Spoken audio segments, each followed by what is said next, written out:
me up.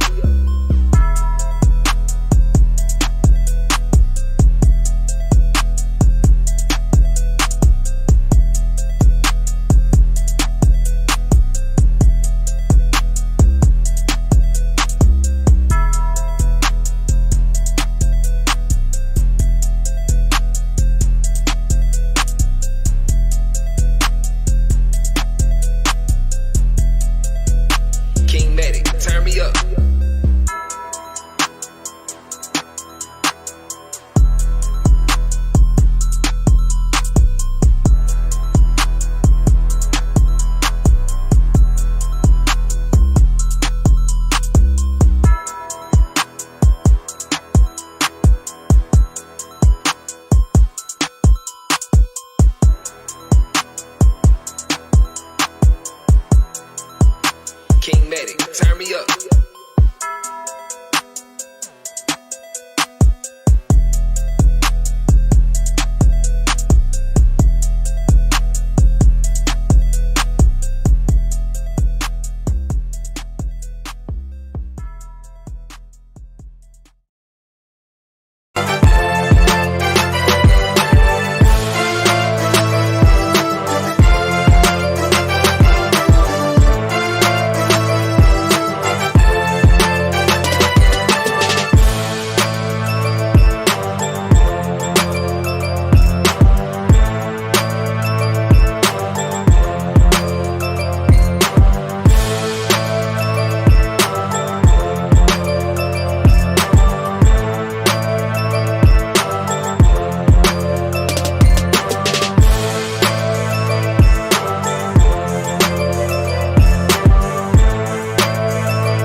Conservative point of view to black issues.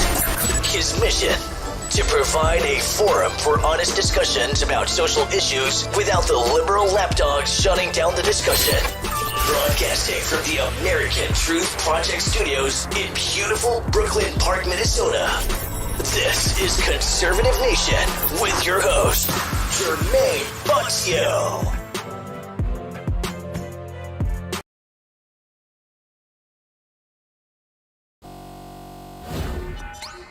Hello, ladies and gentlemen. Welcome back.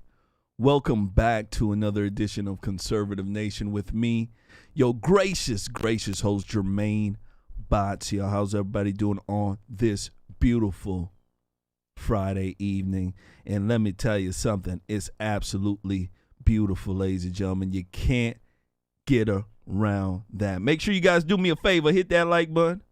Make sure you share, okay? We're going to need your help. We definitely going to need your help. Absolutely. Shout out to Pookie Martinez. Buxio Boo in the house, baby. In his house. Absolutely. Hit that like button.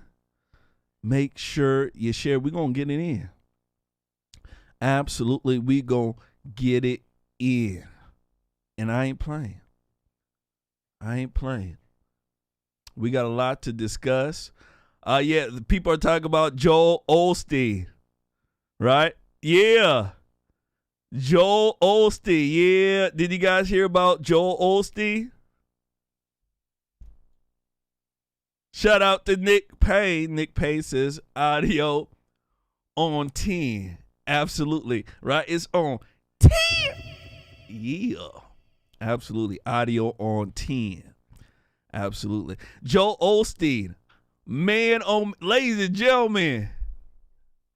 Joel Osteen stashing away money like a criminal. He's stashing away money like Al Capone. Like the old gangsters used to do it. Money in the ceiling, in the walls, baby. We're going to talk about that tonight. Absolutely. I'm also going to be turning on the phone lines. right? Open line Friday. You're going to be able to call me, talk to me about anything you want for 2 minutes. Should be real nice. Absolutely. Real nice. I mean, it's going to be a real nice show. It really is. So hit that like button. Make sure you share. Help a brother out. All right. I'm going to need your help. I am. I'm going to need your help. A brother just got done eating some Popeyes. Popeyes chicken. Let me tell you something. It really hit the soul. It really do. It really hit the soul, and you can't get around that. Shout out to Popeyes. Without further ado, ladies and gentlemen, I'm ready to rock. Hopefully you guys are too. Absolutely hit that like button. Make sure you share, because we're going to get down to business. Absolutely. We're going to get down to business. First one up. I want to go ahead, ladies and gentlemen, and speak about a famous whore. Don't you like this show? I mean, ladies and gentlemen, we speak about famous whores and everything. Gosh, dog, you gotta like the show. Yeah, you gotta like it. We talk about famous whores and everything. Yeah. Absolutely. Brittany Renner, ladies and gentlemen. She is giving her services, well, she's giving new services, I should say, to universities across the country. She's trying to do, some godly work now.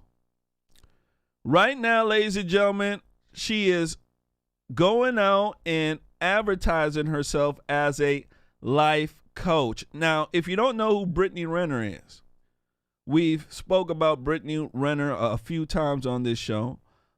She went out with a guy named P.J. Washington. She scoped him out early when he was playing basketball, right? He was underage at that time. She was a grown adult.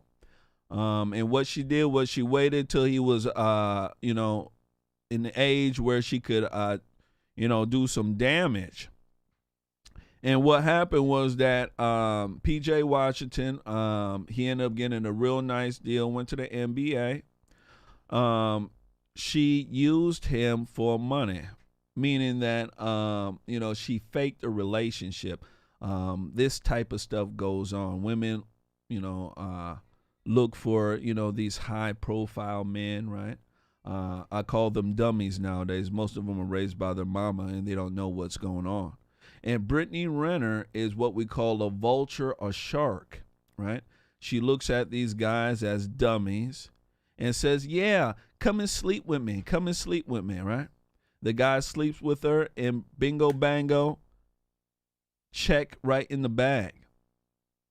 Yeah, that's Brittany Renner. Brittany Renner is very honest and open about what she does, which is something that I appreciate. There's not many women who are open and honest about finessing guys out of cash and kids, right? Most of them lie about it. But she's very honest about it. And what she's doing now is she's being hired by coaches across this nation right now to come and speak to their football players, to their basketball players, about how not to be taken advantage of by whores like her. I kid you not. Yeah. Imagine a whore really doing a service. And I'm telling you, it's a real service. Not that service, but I'm talking about real public service. You get what I'm saying? Let me go ahead and run this, and when it come back, I want to speak about this. All right, I believe a class needs to be put out in every gosh darn high school for the young men growing up. They need to know about whores in the world and how they can be taken advantage of. Absolutely. Absolutely. Your mama ain't going to tell you, hey, Billy, hey, there's some whores out there who want to take advantage of you. They want you for your cash and your kids. If you got good benefits, gosh darn it, you better run. They ain't going to say that. They're not going to say it, ladies and gentlemen. But we need people too. So I think it's real nice. It's real nice. Real nice. Absolutely, MAGA cap. Where it says more money, I guess, or repentance. Hey, that's what it is. Let's go ahead and run it. When it come back, we definitely going to speak about it. Make sure you hit that like button. Make sure you share. Here we go.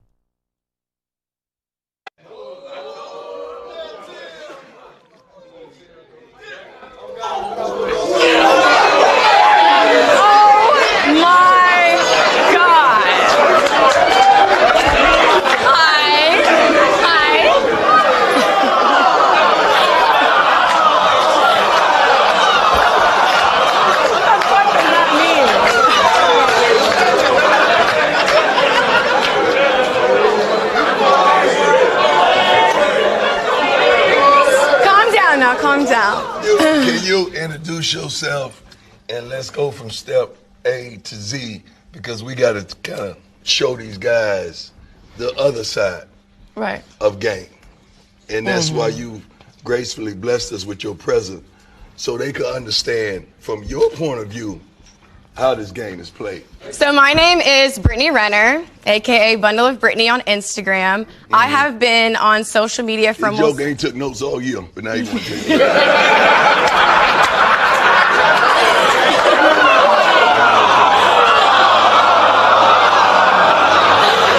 And that's how the game starts, with the phone. Right. They're going on Instagram, and they see you. And what happens? They try to get off in them DMs. And kind of take us on the journey of how this is played out. I mean, honey, like, I feel like my DMs, it's like a Nike store. There's nothing but checks. So it just, for me, I feel like Hold on. They missed that game. Nothing but blue checks.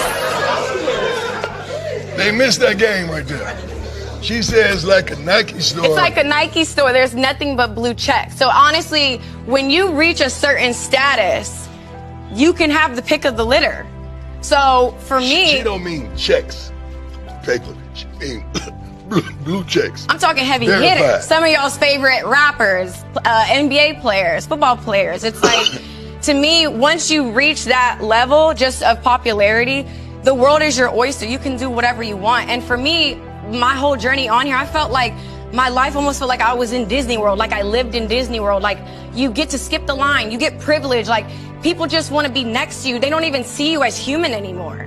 And you can either, use it to your advantage and maybe abuse it, or you can, try to make something happen. So a lot of guys who are in my DM, you're in my DM because I'm Brittany Renner. So naturally, if you play a sport, it's kind of like, well, that's an incentive to talk to you. A lot of times, women, men in general, everybody wants something. Thank you. Everybody wants something. So it's like, even if we both have our own thing going on, me still being with you is a good look because you boost my stock. Just like you boost my, you know what I'm saying? Are you guys hearing this? Are you guys hearing this? So, gentlemen out here, this is the main reason why you need to be looking at your nearest congressman so that they can come up with legislation to bar these whores from this type of game. I ain't playing. Legislation. Do you hear what she's saying? She's saying when you get to a certain level, right? A certain level of money, a certain level of fame, whores like her are going to be coming. They're going to be running. They're going to be running towards you.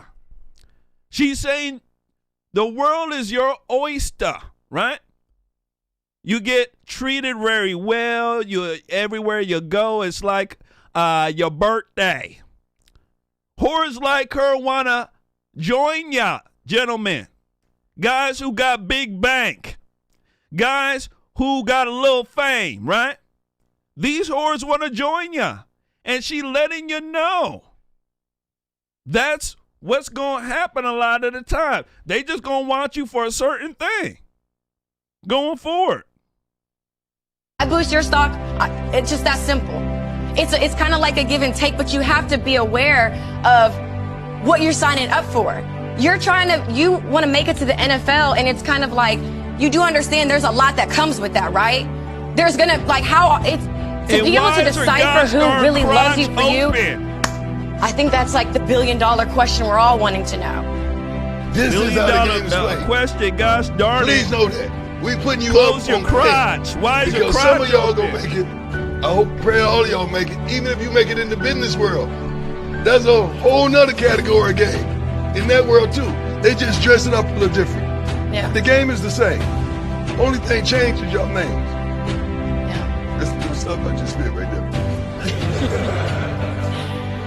You are useful, and it's better to be useful than useless.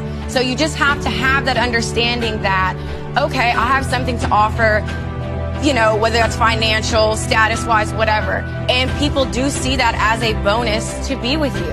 There's nothing wrong with that because both of you can have stuff going on, but you just have to be aware nobody is just here for nothing.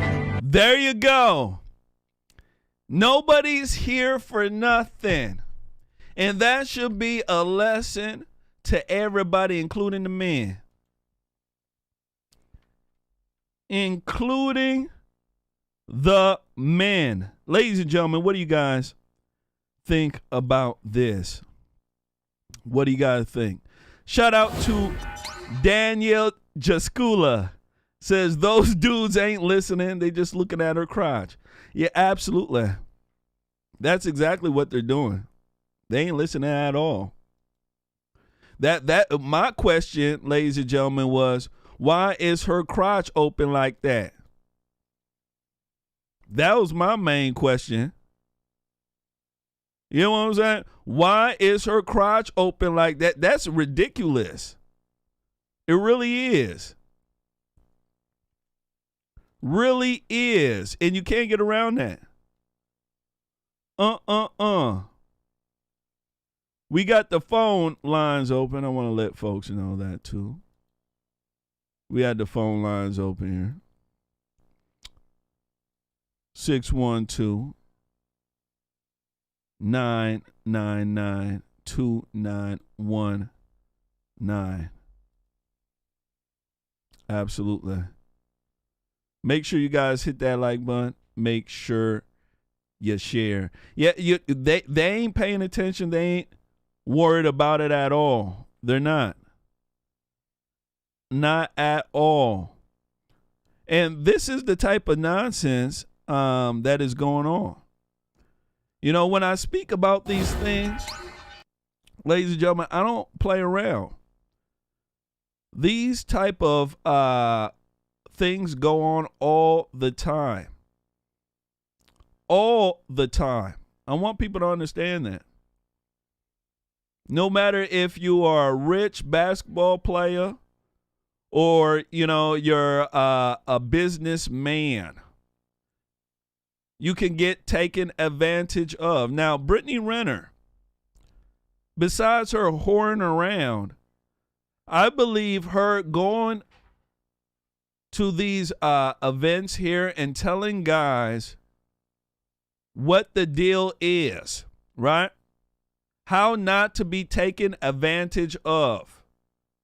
I think that's a good deal because there's too many young men out there who are not told the pitfalls of life, especially when it comes down to, ladies and gentlemen, men and women, right? Interpersonal relationships. Think about it. I want folks to understand. Think about it.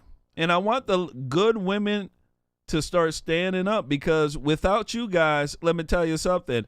These whores are running around and they're causing a lot of hurt and damage. That's what they're doing. That's why I want the good women to stand up and to say something. Because that's the only way, a lot of this can stop, is when these whores are shamed. I think it's wrong for somebody to finesse a person in a relationship just for money and a child. And these women understand what the game is. They know that the laws are in their favor. They know this.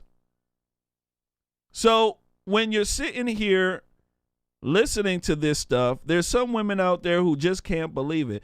I had this one woman tell me one time, Jermaine, I don't believe women have, children for money and house. I don't believe that women will just go and have sex with a man just to take his money and children. I told her, you must be blind, cuckoo, deaf, and dumb. There got to be something wrong with you. These things happen. And the more honest we are in our society about these things, the better relationships we will have. And I want the women to understand something here. The women don't have to look like Brittany Renner with their crotch open like the Grand Canyon. Do you hear me? Yeah.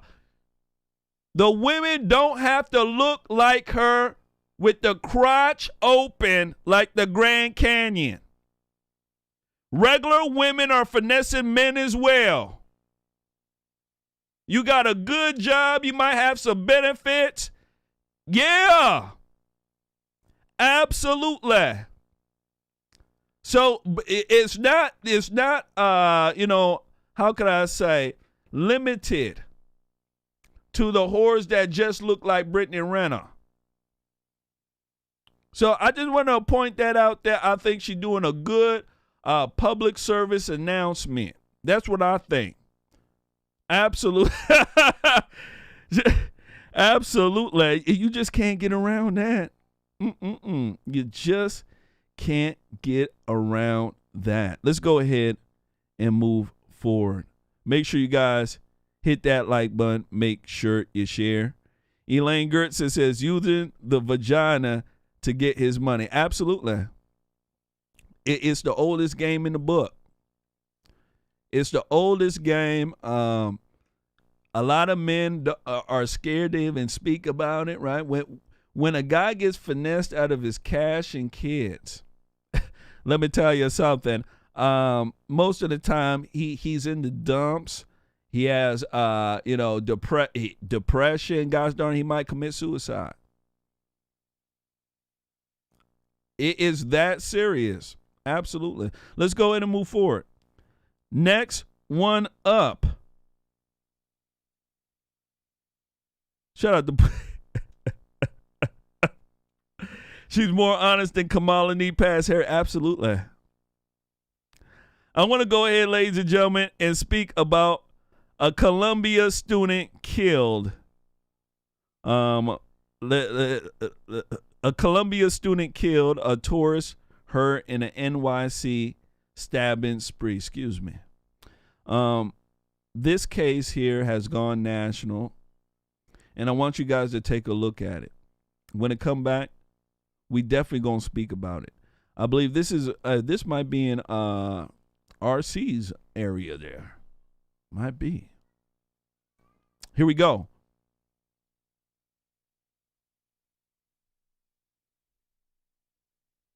Well, Columbia University right now stunned by the killing of a grad student. He was just one victim in a series of violent attacks near campus.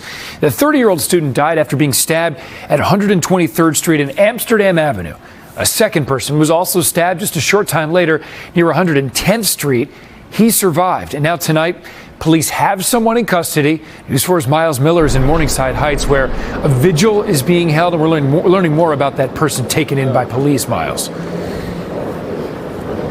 Adam, good evening to you. Yeah, a vigil happening tonight for David Geary. He was a beloved member of the computer science school here at Columbia. Really brilliant guy who so many people on campus knew. And that is the reason why there is a vigil on campus tonight after he was stabbed to death in Morningside Park just yesterday. Tonight, we're getting our first look at the weapon used in the stabbings of 3 men over the course of 2 nights near Columbia University. We need to feel safe around here. Police say Vincent Pinckney attacked and murdered Columbia University PhD candidate David Geary as he walked through Morningside Park around 11 Thursday night. The Italian native was stabbed 1 time in the rib cage and collapsed outside the park and died. He seems really nice and genuine guy, so my condolences for the family. Geary loved soccer and was on his way home from practice when he was attacked. In a statement, Columbia University's president, Lee Bollinger, said, quote, "This news is both unspeakably sad and deeply shocking, as it took place only steps from our campus. The university is working closely with the NYPD to learn more details of the attack, and of course, we'll keep you updated as we learn more," end quote. Pinckney, the suspect, is a gang member out of state prison on parole. Police say after stabbing Geary, he stabbed a 27-year-old tourist from Italy in the abdomen in the park. Maxime Bugivi is visiting from Spain and walked through the same area. When I come to America, I'm feeling a bit scared. Police were able to catch Pinckney after he allegedly menaced a man inside Central Park near 104th Street. Once in custody, detectives in the 26th precinct realized Pinckney was the suspect they were looking for, who stabbed a man who left this bar 1 day earlier. More lighting is needed, and I think more police presence. Pinckney is awaiting charges tonight at the 26th Precinct Detective Squad. We know he was released from prison in 2018, is out on parole, and police say in that instance he was involved in the gang assault of a man he was so badly beaten in that incident. We are live outside Columbia University tonight. I'm Miles Miller, News 4 New York. Back to you. Miles, thanks so much. What do you guys think about this? What do you guys think? Man, oh man. I'm telling you, it's getting serious out there. It really is. It's getting serious. What really surprises me out this whole deal is that all these crimes here, when it comes down to the narrative, these people like to hide the narrative. They like to obscure it. The narrative should be, ladies and gentlemen, crime run amok because of the lax laws. This is what's going on.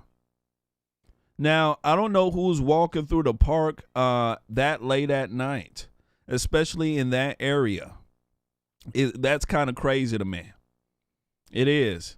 It's kind of crazy to me. But besides that, it lets you know how dangerous the world is right now. You got to make sure you protect yourself. You have to. This black perpetrator, he was a gang member. And remember what I told you about a lot of these crimes nowadays that's committed in these urban areas? Chicago, Minneapolis, Orlando, Los Angeles, the Bay Area. These things are attributed to gang violence, which is somehow not even spoken about in this country anymore. It's crazy. These career criminals, shout out to MAGA Cat Word. These career criminals are being let out, right? They keep getting let out of prison, out of jail for doing the wrong thing. And a lot of the time, the wrong thing they're doing is something very heinous. It is. It's a very heinous crime. We have to get tough on crime nowadays, ladies and gentlemen, because if we don't, we're going to suffer. And you can see it right now, how we're suffering. We are really suffering. So I want people to see this here for what it's worth. That if we don't start protecting ourselves, standing up, voting the right people in office, these type of things are going to keep going on. And New York, of course, liberal area, liberal zone. No common sense there at all. None. So I wouldn't, and this is my personal opinion, I wouldn't trust the government with my safety. Me being a former military member, the only person I trust with my safety, the only entity I trust with my safety is myself. In the FN I trust. In the Ruga I trust. Do you understand? Do you understand that, ladies and gentlemen? In the Caltech I trust. That's what I trust in. You get what I'm saying? That's what I trust in. I trust in the Caltech. Hold on. I was just out earlier. I trust in my 30-30. Right? I was out with one of my boys. It's that season. Right? Yeah, I trust in my 30-30. That's right. Yeah, I trust in one of them. Hold on. I trust in one of them. Let me go ahead and pull this out here. I trust in one of these right here. This is what I trust in right here. Right? I trust in one of these, ladies and gentlemen. That's what I trust in. Absolutely. I don't trust the government. I trust one of these. Because one thing I do know, it's going to bring me home. Do you understand? Yeah, it's going to bring me home. I was trained real well. Ask my wife. I was trained real well. Even right now, I'm trained real well. Yep, absolutely. So I'm letting folks know. Protect yourself. Because the government is not going to protect you. The government is not going to protect you. They're going to come after the ordeal. Right? After you knock some heads. After you whoop some ass. After you do one of these.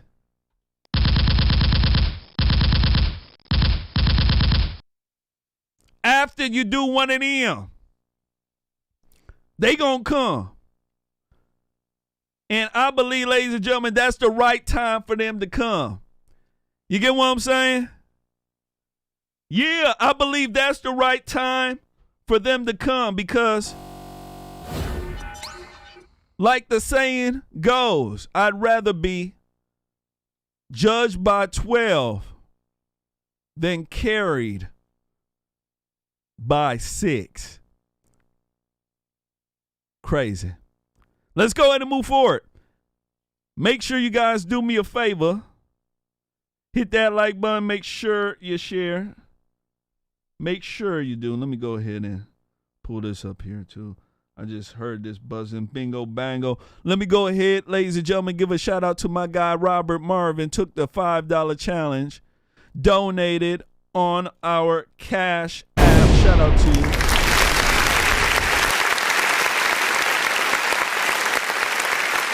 Absolutely. Shout out to you. Shout out to you. I know you've been asked about this in the past, Doctor, about what's happening at the border right now. We have about Stop that. That should have never went. Next one up. And we do got the phone lines open. Phone lines are open.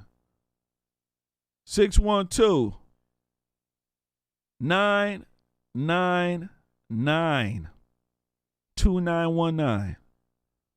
Open line Friday. You could talk to me about what you want. All right? Absolutely. Next one up. Next one up. I want to go ahead, ladies and gentlemen, and I want to speak about the parents of the Michigan school shooter. Let me tell you something. It's a crazy story right now. It's turning crazy. The liberals are doing something that they're going to regret. There's mamas out there who are doing something that they're going to regret. They're going to regret this. Parents of the Michigan high school shooter. They are charged with 4 counts of involuntary manslaughter. Yes, the parents are charged, setting a new precedent. And let me tell you something, you black folks out there, as crazy as your baby kids are, you better hope, pray on your ashy knees. And please believe, I know they ashy. Praying on your ashy knees that this precedent doesn't take hold. Because if it does, you single mamas, you single black degenerate mamas, you single crappy white mamas out there, let me tell you something. You're going to be locked up with your gangbanging son. You're going to be locked up with your crazy ass children. You women better think about this. Because this is something I was saying for a while. And I knew the complications, and I knew what the outcome will be. I know what it will be if it goes through. I know it. And gosh darn it, ladies and gentlemen, we're going to speak about it. Make sure you guys hit that like button. Make sure you share. All right? Make sure you share. Let me go ahead and answer this here real quick. Hello. You're on the air with Jermaine Baccio. Hey, Jermaine, it's Trent again from Gig Harbor. How are you? Hey, I'm doing well, buddy. I'm just chilling, having a good old time. How about yourself? I'm just doing my daily DoorDash out here, trying to make a quick buck. Oh, yeah, I feel it. Yeah, man. So I wanted to comment on, and I know it's a little off subject, but I don't know if you heard of this, but you know that Tommy Lauren has been kicked off of Blaze TV, right? Oh, yeah. Yep. Yeah, but that was a while ago, wasn't it, though? I think so. I don't remember when she got kicked off, but I think it's kind of hypocrisy that they let a known right-wing lesbian on there now on the Blaze TV on Sarah Gonzalez's show. And she is I looked up her page because I wanted to see what she was about. I'm like, oh, interesting. So the Blaze TV wants to kick off someone from their stance of abortion, but they want to support a lesbian right-wing lady on there that talks about stuff in the bedroom that's on her Instagram page, and wants to justify the lifestyle, the sinful lifestyle, as what the Bible describes. So I called up Blaze TV and I told them, I said, this is hypocrisy right here, right? Absolutely. So we want to blame we want to blame the left on the hypocrisy, but then we come back and the right's doing the same thing. That's going to make us look like a bunch of idiots from here to like you said, here to Pakistan. So it's crazy. You're absolutely correct about that. I spoke about that plenty of times on this show about Tomi Lahren. Tomi Lahren herself, she's a feminist. She doesn't like men. I believe when she was on the Blaze, what's his name?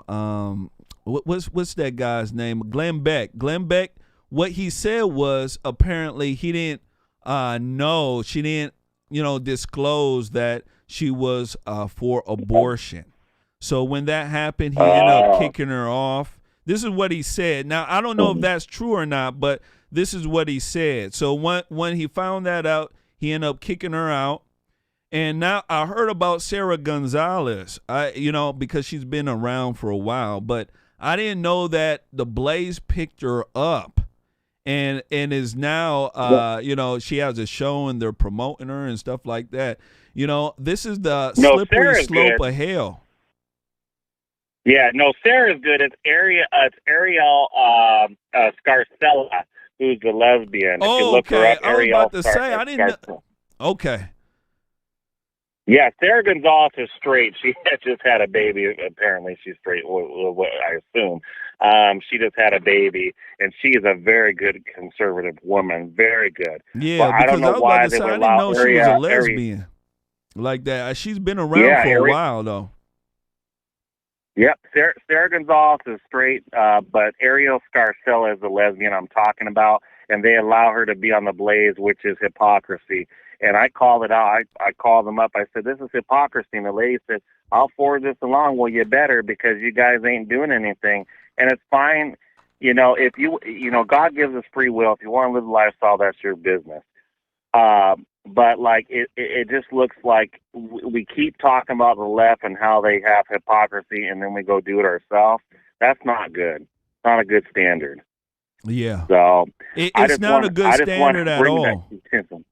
It's not a good standard at all. You're absolutely correct, Trent. And that's the thing that I speak about on this show. We have to maintain a standard, or else what the heck is being a conservative for? You get what I'm saying? Why the heck do you preach these standards and morals if you're not going to stand on it? Makes no sense. Exactly. And I'm just appalled that they would let her on there. I'm glad she's a conservative. That's great. But this is just going to encourage people like myself that have struggled with it, other people that have struggled with homosexuality, is going to give them just to say, well, it's okay. I'll just live a sinful lifestyle and hope that I make it.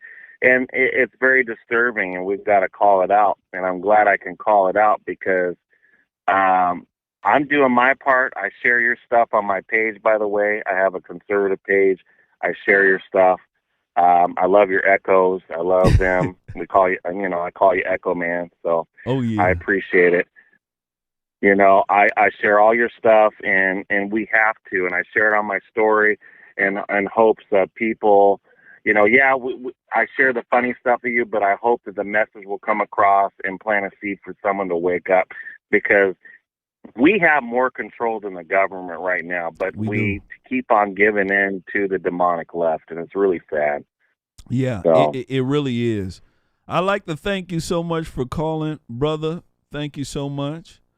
But you're absolutely correct about, what's going on with the Blaze and a lot of these other places here too. Even Turning Point, USA, they got their LGBTQ agenda towards conservatives as well. So, I mean, it's coming. We just got to be honest and open about it and tell them what we don't want. And I think if more folks were like that, right? They were more vocal and saying, hey, the stuff that you're pushing is something that I was not raised on, and I think it's a detriment. I think we would have a better, a better party and, better folks. I totally agree, because I've heard some stuff about Turning Point. I've heard some stuff that from Beverly. I don't know if you remember. She was the lady that got stabbed. Her name was Beverly. Yep. She got stabbed, and she was saying some gossip. I don't know if it's true, and I don't like to spread gossip, but she was saying some stuff that they were doing at Turning Point USA, where they were doing some very indecent acts in the hotel rooms and stuff like that. Smoking blunts, weed, and all that stuff. Which have nothing against some stuff going on over there. I know what she's talking about. Yeah, she wasn't lying about it. And the thing is, and let me be quite frank with folks here. Turning Point is looking to try to change the dynamic, right? So they're trying to gain more people of color. The people of color that they're choosing a lot of the times are people who are just want to just latch on to get fame or some sort of maybe monetary gain from it. And this is what happens here.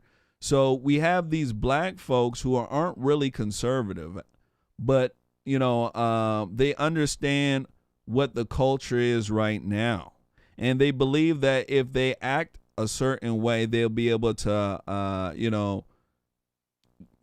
basically be famous or something like that. I don't know what's wrong with them, but they believe so they play in front of the TV there, and then when they're at these events, a lot of that stuff starts coming out. And when I was at a couple of these Turning Point events, and I'm not going to name any folks on here, but I'm going to let you know that these folks were doing exactly what she was saying. They were out there smoking. They were acting as if they were in high school. You get what I'm saying? They were acting as if, and excuse my language, they're acting like niggas on the block. Do you understand? You don't understand what I'm saying? Yeah, I do. That's I hate saying it like that, but I'm an honest guy. So they were acting in that type of manner, which in my eyes, if you're going to be in this, you claim you're conservative and you're doing this to help America and make it a better place, I would assume that these type of behaviors wouldn't be, rooted in you. You get what I'm saying? It would have been gone by now. But these things are there, and it's quite unfortunate. So she is correct in that, and that's something that I believe, needs to change. So you're absolutely correct. But I'm going to let you go. Thank you so much, Trent. Thank you so much for taking my call. You have a blessed evening. Absolutely. You too. Let's take another one here. Hello, you're on the air with Jermaine Bazio. Is that me? Yeah, that's you. Okay. I'm trying to figure this out. My first time. Okay. Go ahead. Can hear me? I'll work with you. Go ahead. Okay. I live in Michigan. I'm 40 minutes from Oxford. Okay. I live in a rural area. We have farms. We have development, but we hang on to our way of life. And we're 45 minutes from Detroit. And over the years, you can see the stuff coming through. Last year, because I live near Howell, Michigan,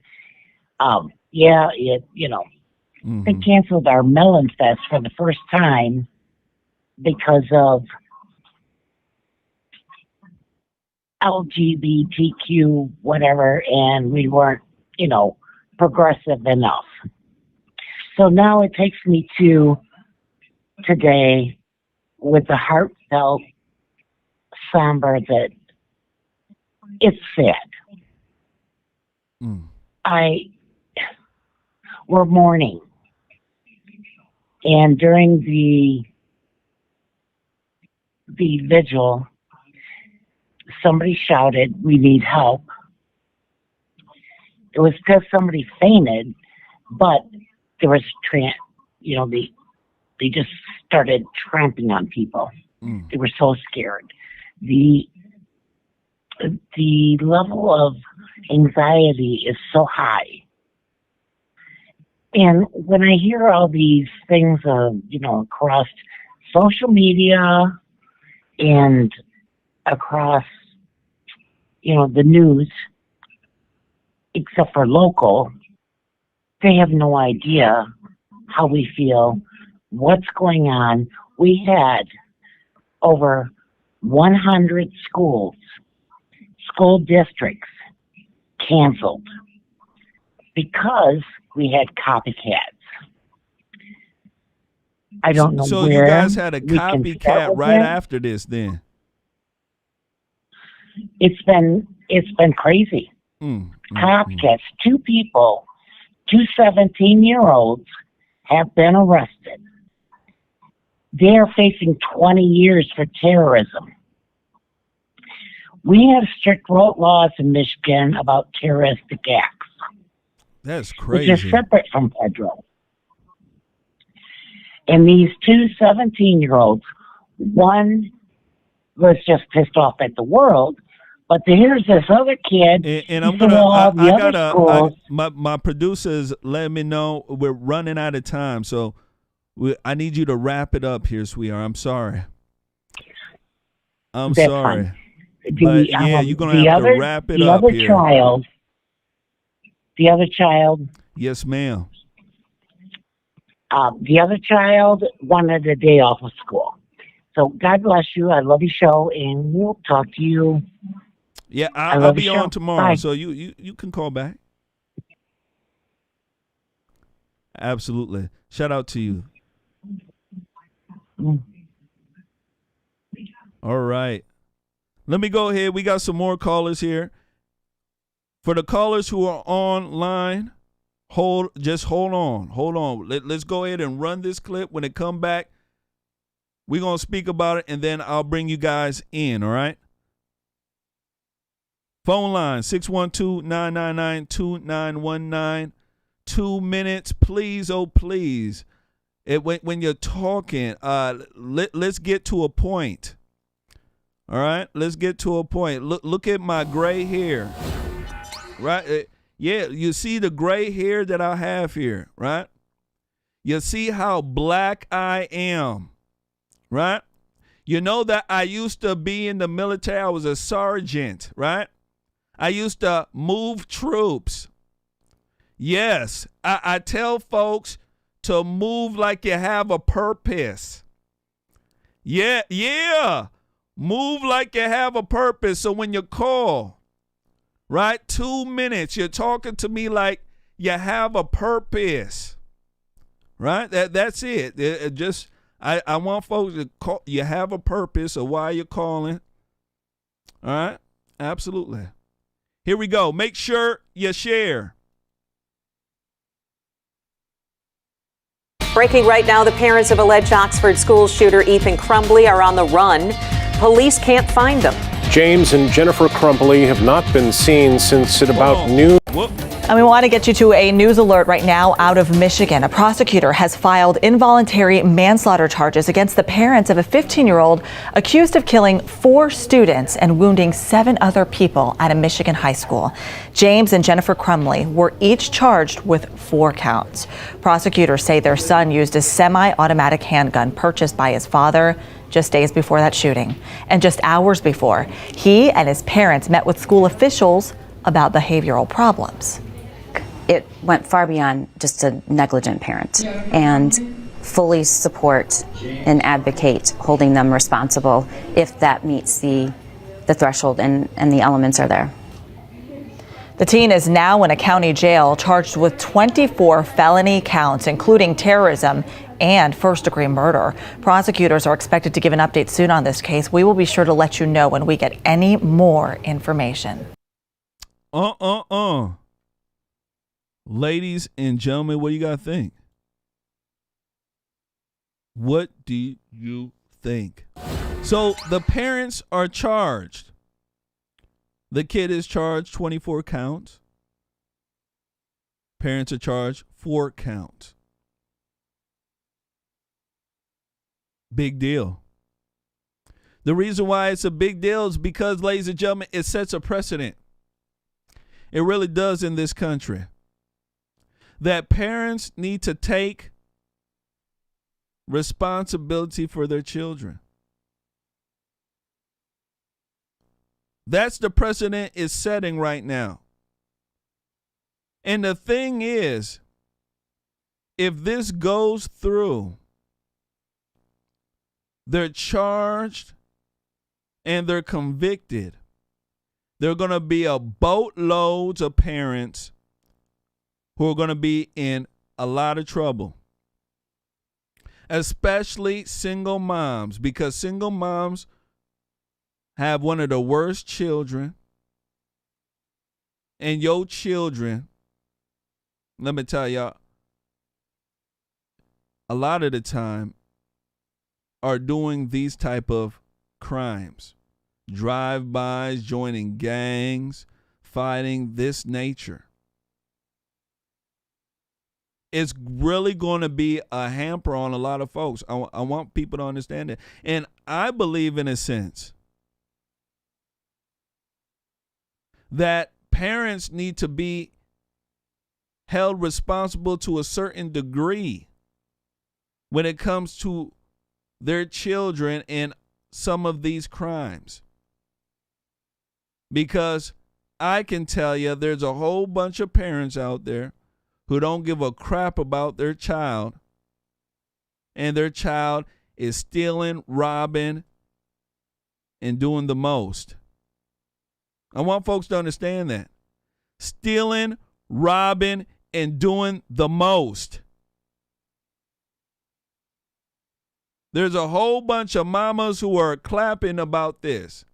I don't think they understand that when your child Timmy does something wrong, no daddy around, they're going to come after you. And I have no qualms about that, because we have too much crime that's being done by children from single parents, and they don't give a rip. I want to go ahead, ladies and gentlemen, and bring somebody on here. I want to bring a shout out. I want to bring on MAGA Camp. MAGA Camp where? Here we go. Hello? Hello. How you remembered my name? Oh, How about that? Absolutely. I certainly do. Okay. How you doing, Well, thank sweetheart? you. Well, you said, oh, I'm just fine. Thank you very much. How are you? Oh, I'm doing well. You know, I being black as How's the that little liberals say. baby doing? He's How's that doing little fine. baby? He's pooping and he's stinking up a storm. Oh, that they're in the stink portion. Okay. Well, it happens. But anyway, you said calling in and tell about a story. Yeah, but you It can doesn't tell have a to be story, you political, can tell correct? whatever. You got 2 minutes. Okay, starting. Okay, do you remember the three-wheelers, the Hot Wheels? No, the three-wheelers, you know, the yellow and orange things? Yeah. Do you remember? Okay. Well, for Christmas, I was 8 years old. We first moved to Mesquite, our first Christmas in Mesquite. Well, Santa brought me, and I'm telling this because it's Christmas time, brought me a green machine, and he brought it to me in a box. He didn't even put it together. Well, Santa knew my brother liked putting stuff together and taking them apart, so my brother put my green machine together. Well, he put my wheels on backwards and stuff, you know, no big deal, because it still worked, you know. But I loved that green machine. I loved it better than that, you know, what I said before. Mm-hmm. I forgot now. But I love that green machine. And my brother he tried it out first. I said, "No, Quentin, get off it. You're too heavy." Because I'm 8 years old. I'm in 3rd grade. He's in 4th grade, and he's 9 or 10 by then. He's a year and a half, sometimes 2 years older than me. I think at the time he was 2 years older until April. Then he was only a year and a half. Anyway, doesn't matter. He was too heavy for my green machine. But Matt and John, our friends we played front yard football and stuff with, together, because I was a major tomboy. I was a major tomboy. But we just had so much fun on that green machine. It was the coolest thing ever. I tell you what. But Santa didn't bring it. You should send me a picture of that green machine. There's some people who know what you're talking about. Listen, I'm so young, gosh darn it, I don't even know what a green machine is. I'm thinking you talking about a cartoon. No, it was an actual writing thing. Yeah. It was an actual writing thing. Yes. And it was better. I'm telling you. Oh. Send me a picture of the machine so I can see it. And what's your email again? Jermaine.Botzio. Oh, can I get it in the description? Yeah. Jermaine.Botzio@gmail.com. I will send you a picture, so I can and see you will see why it was the coolest thing ever. Absolutely. You will see it. Okay, hon. Have a good night. Sweetheart. I'm enjoying your show, and shout out to everyone. Howdy all. Mwah. I love you all. Bye-bye. Bye-bye. Shout out to MAGA Cap Wear. Absolutely. Beautiful. Let's go ahead and move forward. Make sure you guys hit that like button. Make sure you share. All right. I want to go ahead and run this, and then I'll take another call here. The Oxford shooter. The parents, ladies and gentlemen. This is severe now. The parents, they're on the run.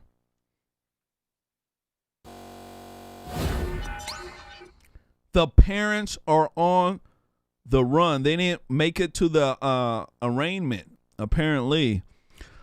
Big story right now, and I want you guys to take a look at this. Here we go. Make sure you guys share. Breaking right now, the parents of alleged Oxford school shooter Ethan Crumbley are on the run. Police can't find them. James and Jennifer Crumbley have not been seen since at about noon. About the same time, prosecutors said that they would be charged with 4 counts of involuntary manslaughter.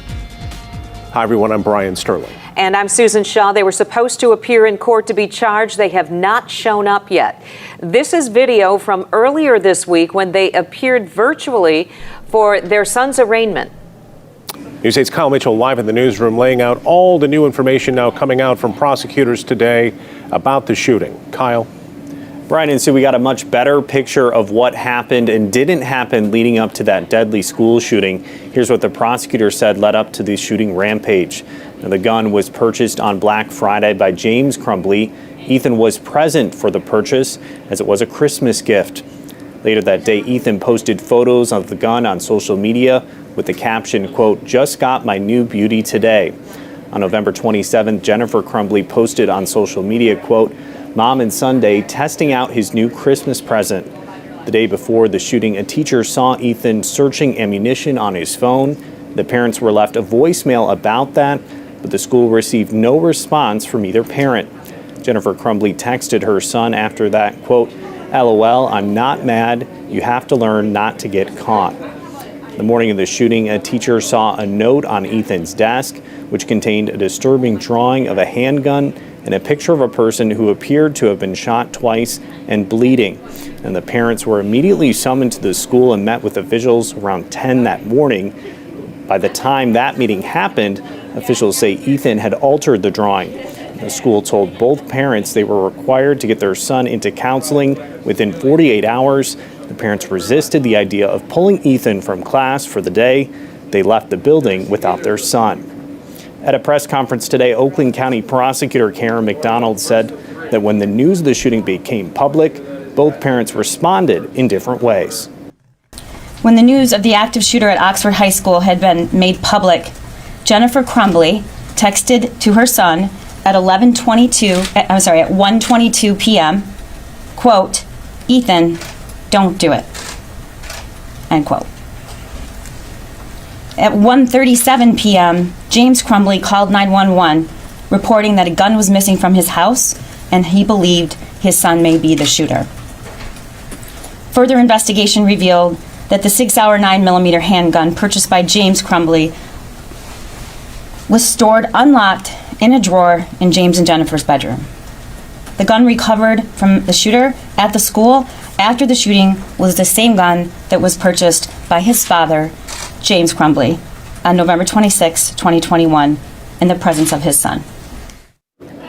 4 students were killed in the attack: 14-year-old Hannah St. Juliana, 16-year-old Tate Meyer, 17-year-old Madison Baldwin, and 17-year-old Justin Schilling. Several others were hospitalized. Some have been released from the hospital. Ethan Crumbly faces a list of charges, including 1 count of terrorism causing death and 4 counts of first-degree murder. We'll, of course, break in if and when we get more details about the search for the Crumbly parents. Man, oh man. Can't get around how crazy this is right now. You just can't. My goodness gracious. So, the parents here, they had some options. They had to do something. Let me go ahead and pull this up here. Breaking right now, the parents of alleged... I want to go ahead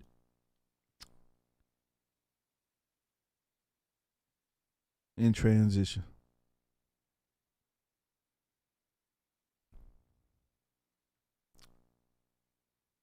Prosecutor details, right? He purchased the gun, the father, November 26.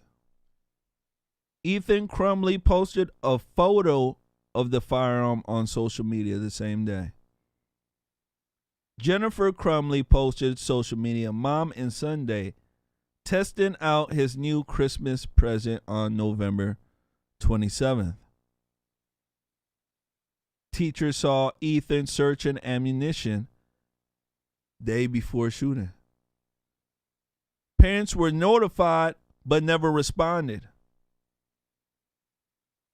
Jennifer Crumbly sent text to son, laugh out loud, "I'm not mad. You have to learn not to get caught." And going forward, teacher saw a drawing on his desk morning of the shooting containing disturbing images, including a gun and person who appeared to be shot. Parents were immediately summoned to school around 10 a.m. Ethan had altered the drawing. School told parents they were required to get him counseling within 48 hours. The parents resisted the idea. And that's probably one of the main reasons why here the prosecutor decided to charge the parents. One of the main reasons why. Now, I believe the parents should be charged as well. There is severe neglect here. But in this situation, it's a lot more severe. Now, I'm going to be bringing some folks in here. We got the board lit up here.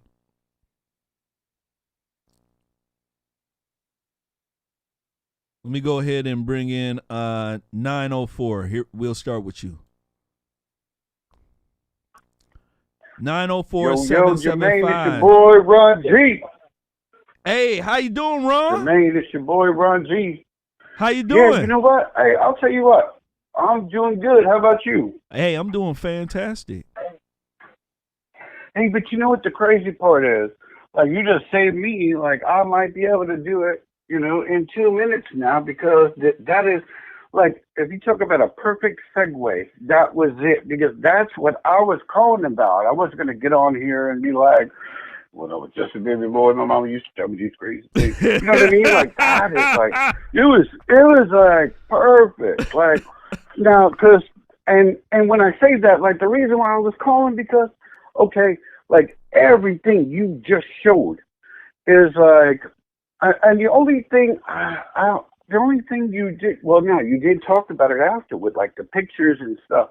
My thing is, I've never, and I've been debating on this all day, like, probably for, like, 4 hours. I was watching live coverage about it, and I was also debating with other people, and they're like, well, if you charge these parents, you got to charge these other parents. And I'm like, well, no.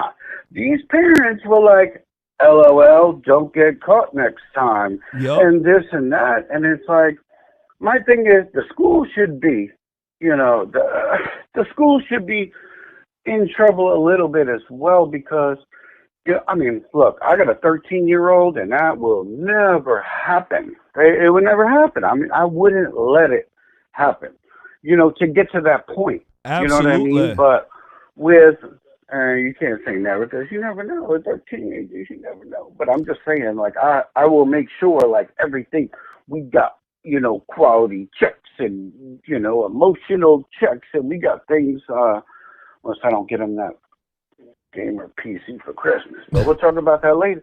But no, what I'm saying is, look, these parents, they need something. They need some charges. I don't care what anybody says, because that was the big debate. It's like, okay, maybe not manslaughter or be charged for their son, but to go, all right, look, when they went into school, okay, and then they had a meeting because he was looking to try to buy ammo the day before, and we're talking Wednesday, and then next thing you know, Thursday, they're in the school, and they go in there, and, they show the drawings and stuff like what you were posting, and it was what he did, like, he crossed out a lot of the stuff, like with the, the bloody kid. Well, I can't say too much. I know how they are on Facebook, YouTube, but they, graphic images, and he did this, and then he put a little smiley face, and basically saying about his own, mental state, we'll call it. And then when the teachers suggested like, okay, well, you need to have a evaluation within 48 hours. How did the school and the parents both agree to let him go back to class after that? And not only that, they don't even check his backpack. I mean, come on, man. Everybody needs to be charged in this whole deal here. The school need to be charged because of that neglect as well, because they knew the type of stuff that he was doing, and they knew his mental state as well. I think everybody needed to be blamed, take some sort of accountability in this. But the main accountability got to come on the parents, because the parents knew what type of child they had. In my eyes, they facilitated a lot of his bad behavior. And then on top of that, now they took off. I mean, what parents take off when this stuff goes on? And I think, personally, I believe that they just went to go lawyer up. And that's how a lot of folks do it. They don't just, take off. Yeah, they didn't have a lawyer. Jermaine. And so you're going to go to court with no lawyer? Yeah, but that's the thing, Jermaine. That's what I'm saying. Like, I watched 4 hours today after that press briefing. And it was like, yeah. And after the press briefing, they said, yeah, the lawyer, it was after the press briefing, and they said they were going to, surrender. And I'm thinking, man, it's Friday. I don't care who you are, white, black, And it doesn't matter. I mean, guys don't go on Monday. You know what I'm saying? You got to turn yourself in. Friday, the worst day to go in. Yeah, no, you're gonna surrender on Monday if you really need it. But Ron, I gotta let you go though, brother. No, but you can't. You gotta give me like 30 more seconds, I'm gonna give you. I'm gonna give you 30 seconds. Go ahead. All right, but what I'm saying is, when they did that, it's like right now. Okay, for all the people out there that are thinking that, you know what, if you charge the parents in this case, that you think you got to charge every other parent whose young son shot. No, these parents bought the gun. It's on social media where they bought it as a Christmas present. This kid was mentally ill. I don't even care whatever nationality. Think about it like this, Ron. Single mamas out there. Single mamas. Hey, I'm going to be like Congress. I'm reclaiming my time when you're done. Think about it like this. Ron, think about it like this. The reason why I'm saying that the single mamas better start waking up to this is because why can't you just sue a single mama and put her in jail too? Why not? Because the single mama should be able to understand her child. If your child is out there running the streets as a gangbanger, you better make sure you get the child in some sort of class, a mentor class, or you go and turn the child in. These single mamas ain't doing it. They know that their child is slanging drugs, shooting folks, and then sleeping at their home. I mean, can't we charge the single mamas too? Well, but see, that's the thing. Like these are the millennial parents. Like me, I grew up Promenade Projects, Queens, New York. Okay, when I grew up, it wasn't about that. It wasn't about the shooting and this. Yeah, we had a little breakdancing at the park, and we did this. We cut out the lights while we had the DJs going on and everything. But no, nowadays it's totally different than what it was. Well, what it is right now. Because right now, everybody feels entitled. And back then, we did what we had to do. And right now, in this day and age, everybody's entitled. And then now they feel like, okay, well, you need to do this. And you know what? I'm a single mama, and I need this. And, it's just ridiculous. It's like people are doing it as a paycheck instead of a tragedy. I mean, I got a baby mama, but you know what? Ron, they gotta go to jail. They gotta go to jail. No, I agree. But Ron, I gotta let you go, brother. What I was saying. I gotta let you go. I gotta let you go. Hey, I appreciate everything you do. I appreciate your mods. And yeah, for sure, man. We on the same page. I'll be on tomorrow, though. Call in tomorrow. Rumble. Man, I'm here every day. Yeah. But, all right, I'll try to call in tomorrow. All right. Peace. All right. Peace. All right. Let's get one more in here before we finish this segment here. Let's go with a 517. Tremaine. Hello, Tremaine. Hello. 517. This is Matthew Steinacker. How you doing tonight? Matthew Steinacker, my guy, my pal, my brother. How you doing? Good. I'm another caller from Howell, Michigan. Oh, okay. Home of the Melon Fest. I got my little girl. I'm the single dad that is on the page here with a daughter and 10-year-old daughter. I've been getting I've got three or four emails from the school superintendent because of these copycat assholes. Sorry about that. No, copycat guys that want to keep phoning in these non-credible threats to the schools. So you guys had a deal with the copycats and your child had to stay home too? No. My superintendent, he's pretty good guy. He's when we had the COVID thing and all the schools were off last year, they started on August 19th. They went 5 days a week all year long. We got a good superintendent, good school system here. Oh, that's good. But they interviewed they were talking about the mom there. Oh crap! I forgot to say about that.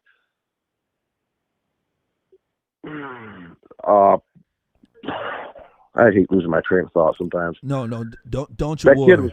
That kid was nuts. Nerves a little bit. The kid was nuts.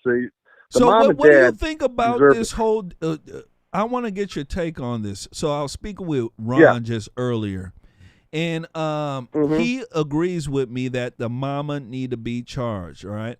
My friend, he's a good friend. He believes that it will set a bad precedence, and he doesn't want any parent to be charged, no matter what the deal is. And I think that that's a bad practice in my opinion, because there's so many children out here who are running around with weapons, beating up folks, and the parents or parent a lot of the time is not doing their due diligence, right? They're not making sure that the child is doing the right thing. Don't you think that having a law maybe on the books with certain limitations, right, of what you can charge, I don't think you would be able to work, or I don't think you don't think it would work at all? What is your opinion? I don't think you need a law. These parents are, I mean, it's obvious. If you see the social media, I mean, that's the ruination of this country right now. I mean, it's good for some things, but stuff like this, going on Facebook and Instagram and showing pictures of this stuff, I mean, they incriminated themselves. I mean, it's a no-brainer to charge these people, the mother and the father. The lady, he's got an ex-girlfriend or ex-wife, and he has an 18-year-old son that's a little bit older than this Ethan kid, and his name was Elias, I believe. He was he had a hard time. They bought Ethan anything and everything he wanted. She said he couldn't even pay the $67 a week for the child support for him, and he makes a six-figure salary. Oh wow! This is what you're dealing with here, man. So, oh man! I mean, I got guns for my daughter. My daughter has an AR-15. She has her own little AR-15 that we paint all up nice and everything, has Cerakote and stuff. I bet she's a in good my shot safe. too. She's not allowed to go in my safe. Sometimes when she works at it, but her gun sits in my safe. Yeah. She goes, "Can I have the combination safe?" I go, "No, you'll not until you're 21 or so." Absolutely. Because I don't need you going out and doing something stupid. I mean, I'd be responsible. There's things. The thing with the parents.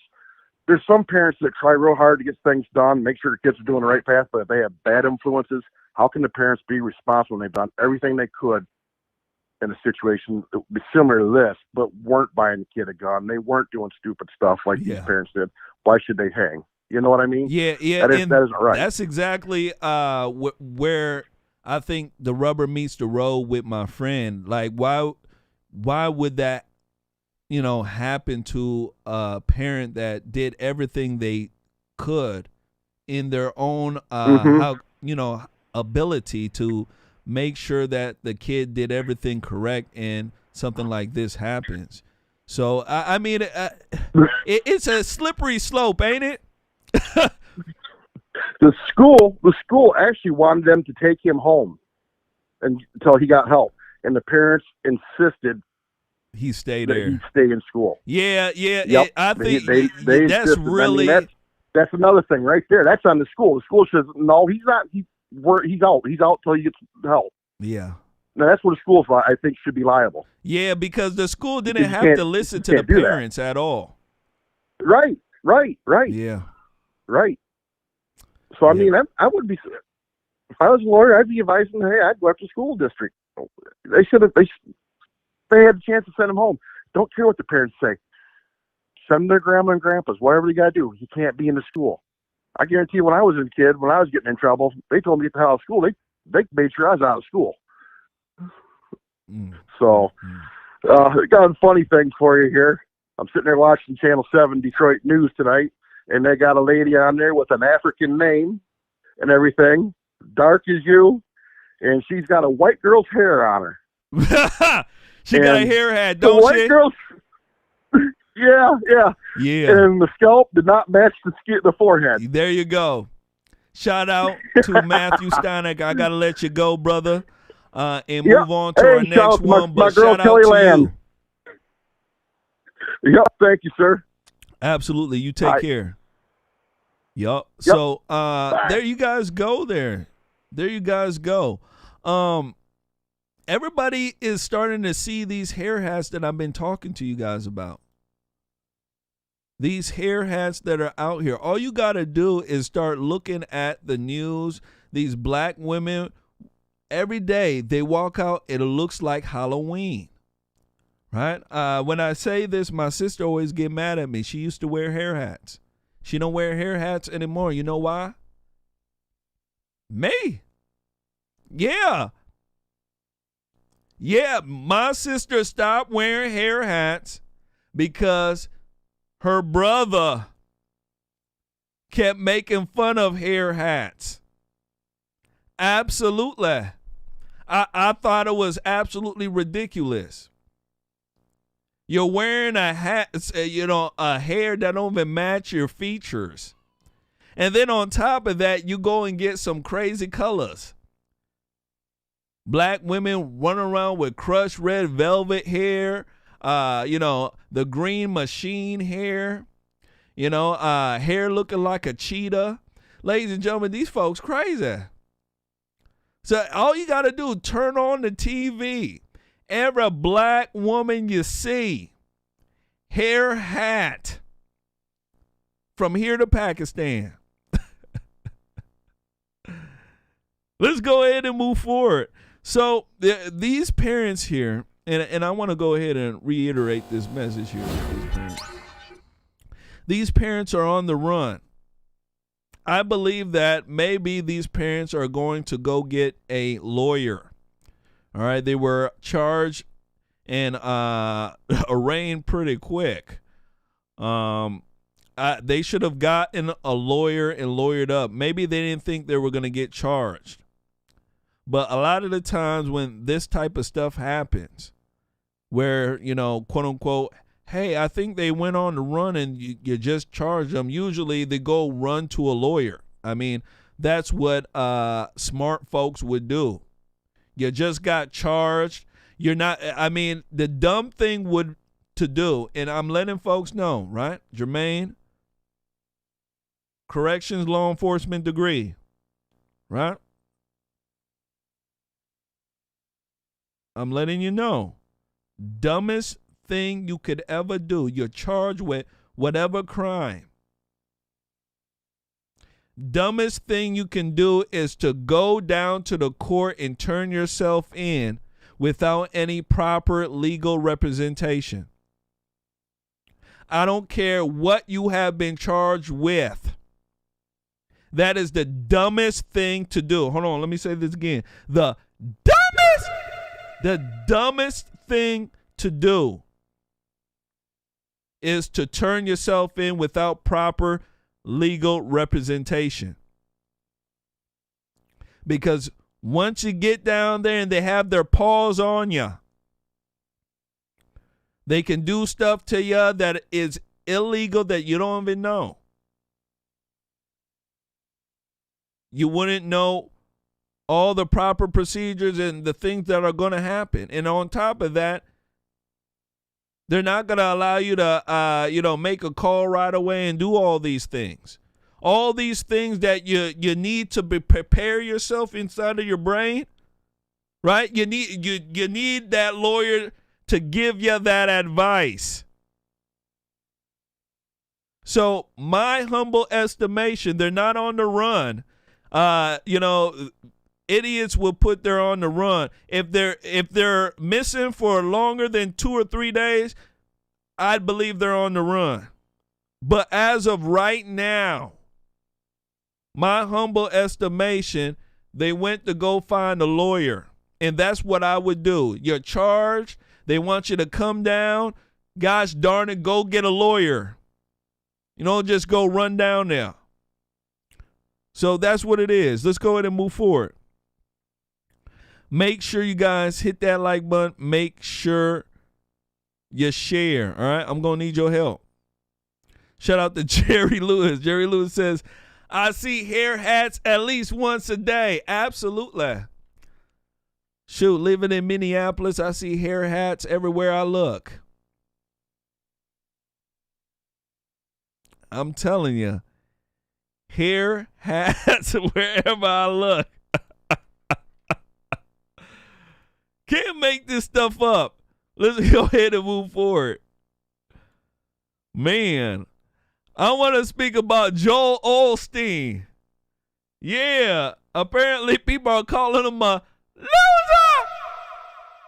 Yeah. Apparently, ladies and gentlemen, there's people calling Joel Osteen a loser. I kid you not. They're calling him a loser right now. And you know why, right? You know why. Let me show you. Let me go ahead and show you why.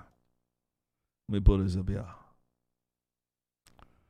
I'm going to go transition here. Let me transition this.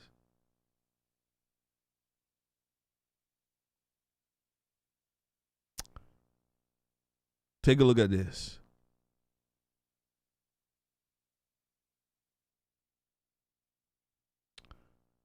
Joel Osteen, ladies and gentlemen, coming from the dailymail.com. Megachurch pastor Joel Osteen is questioned after plumber finds bags and bags of cash. Shut up! Let me tell you. Checks stashed in 500 envelopes in the bathroom wall. 7 years after $600,000 in donations were stolen from the church. Oh, wait, ladies and gentlemen. Oh, wait. Let me tell ya. Oh, wait. Joel Osteen. Now, I have a nice little clip to go along with this. I do. Yeah. Chris Palin. Plumber found piles of cash in the walls. Let me tell you something. That was probably a nice little payday for the plumber. Plumber probably kept a few thou. Yeah, plumber walked out with bags of cash. I'm telling you. He's probably like, God is good. God is great. Shoot, I got to go to the nearest church bathroom for some reason.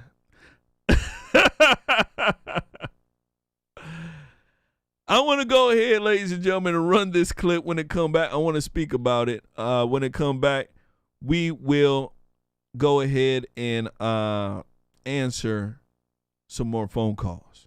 All right? Absolutely. Make sure you share, hit that like button. I'm going to need your help. I am. All right? Here we go.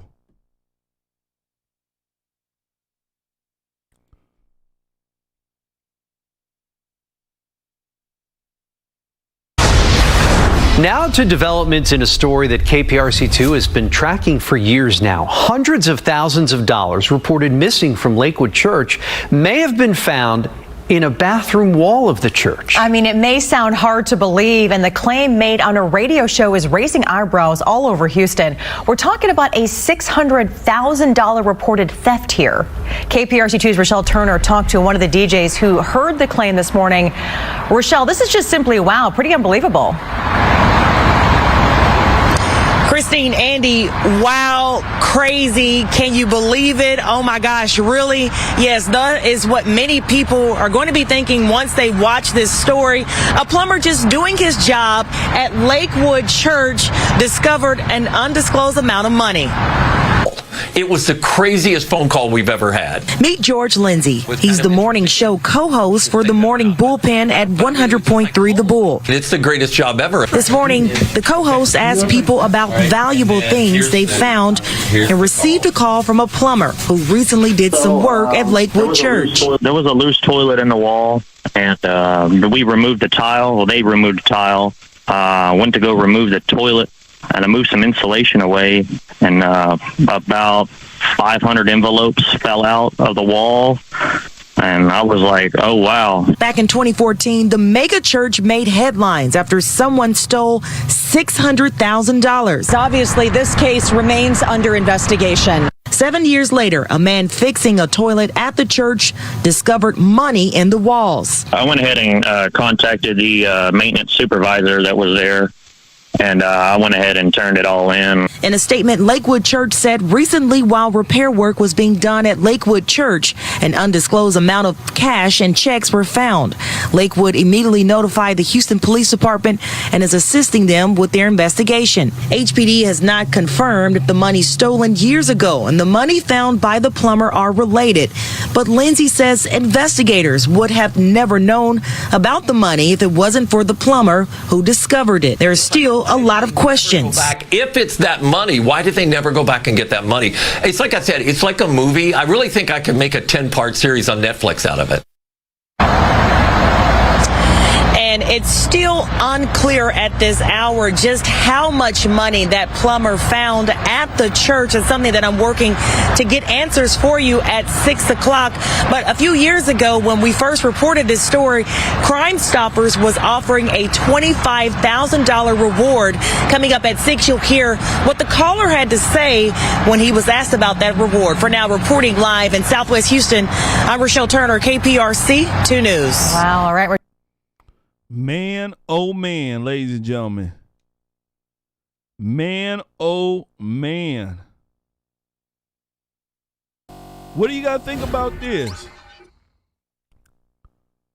$600K missing 6 years ago.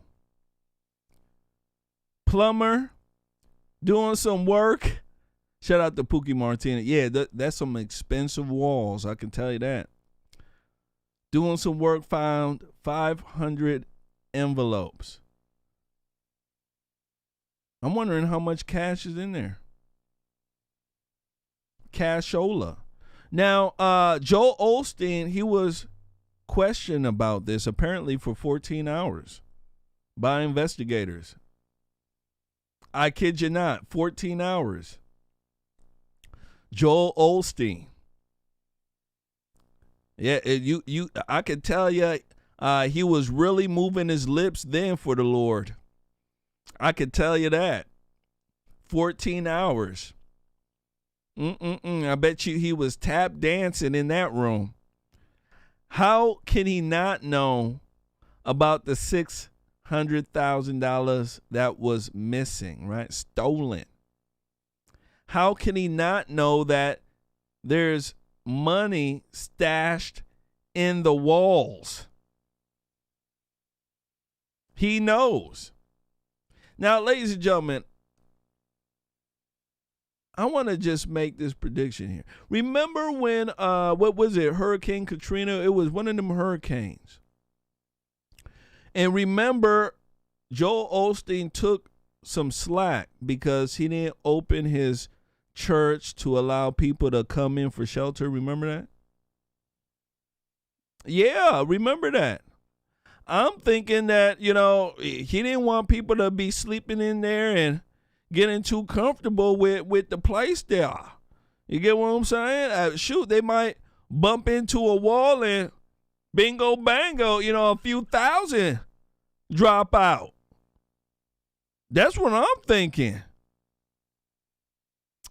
Absolutely, that's what I'm thinking. Yeah. A few thousand. So Joel Osteen, I don't believe he thinks, in a sense, that people think he don't know what's going on. I know he knows what's going on. There's no way that you could be the pastor of this megachurch and not know that there's money stashed in the walls like that. Absolutely. Shout out to Katie Walker. Katie Walker says, I always felt Joel Osteen was a phony. I think he's a phony too. Every time I say that, my mom want to slap me. My mama, she loves Joel Osteen. I'm telling you. She loves Joel Osteen. Got his books and everything. I told her, listen, I think there's something wrong. Absolutely. Yeah, every time I say something about Joel Osteen, I got to watch out for my face or my head. Yeah, either her hand is coming or her heel. One of the two. Let me go ahead and bring in a caller. 857-346. You're on the air. Hello. 857-346. Oh, wait a minute. I got you on two phones. I got you on two phones. Can you hear me now? Yeah, I can hear you. Oh, first of all, how you doing, my brother? Doing well. Who's this? This is Kenny Mallory. I called you last night. Oh, okay. How you doing? The wrestler. I'm all right.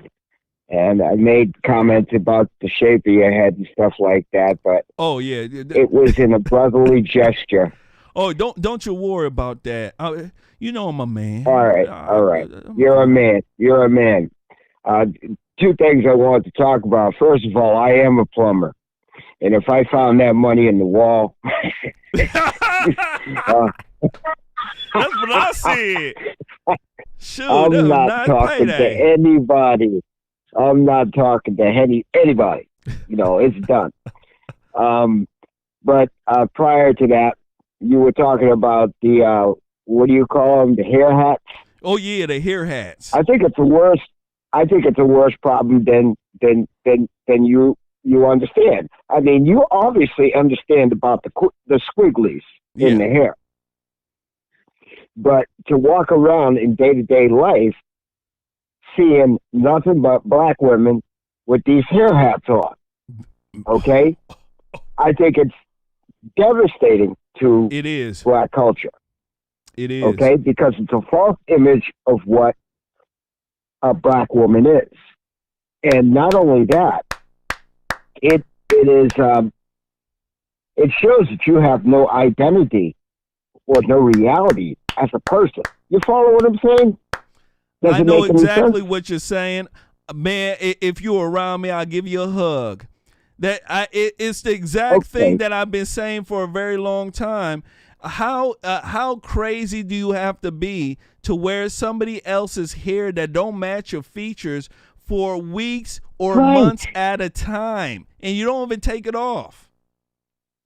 Right, and you're being false. You're being inauthentic about your own inauthenticity. There you go. You follow what I'm saying? Absolutely. They're walking like costumes, right? They're like characters. Exactly. Now, and they're raising kids, ain't got no father around, and the first thing the kid sees in the morning is the mom putting that thing on her head. There you go. Yeah, absolutely correct. How damaging do you think that is even for their young daughter to see them throw on a hair hat? Saying that you'll tell your daughter, oh, God made you just as beautiful. You're so beautiful. God made you perfect, right? And then you see your mama throw on a hair hat over her quote unquote God perfect hair. How crazy is that? That's why half the kids talk sass mouth me, don't respect me, because they adhere to the false image instead of the real image. Absolutely. You follow? I know. I know exactly what you're talking about. Yeah, it's unfortunate, but it's a disease in particular in the black community. I am black, okay? I happen to be a light-skinned black with blue eyes, okay? So I get devilment from that. They must have really hated you then. Don't start. Don't he start. light-skinned and blue eyes. I hate that nigga. Kill him.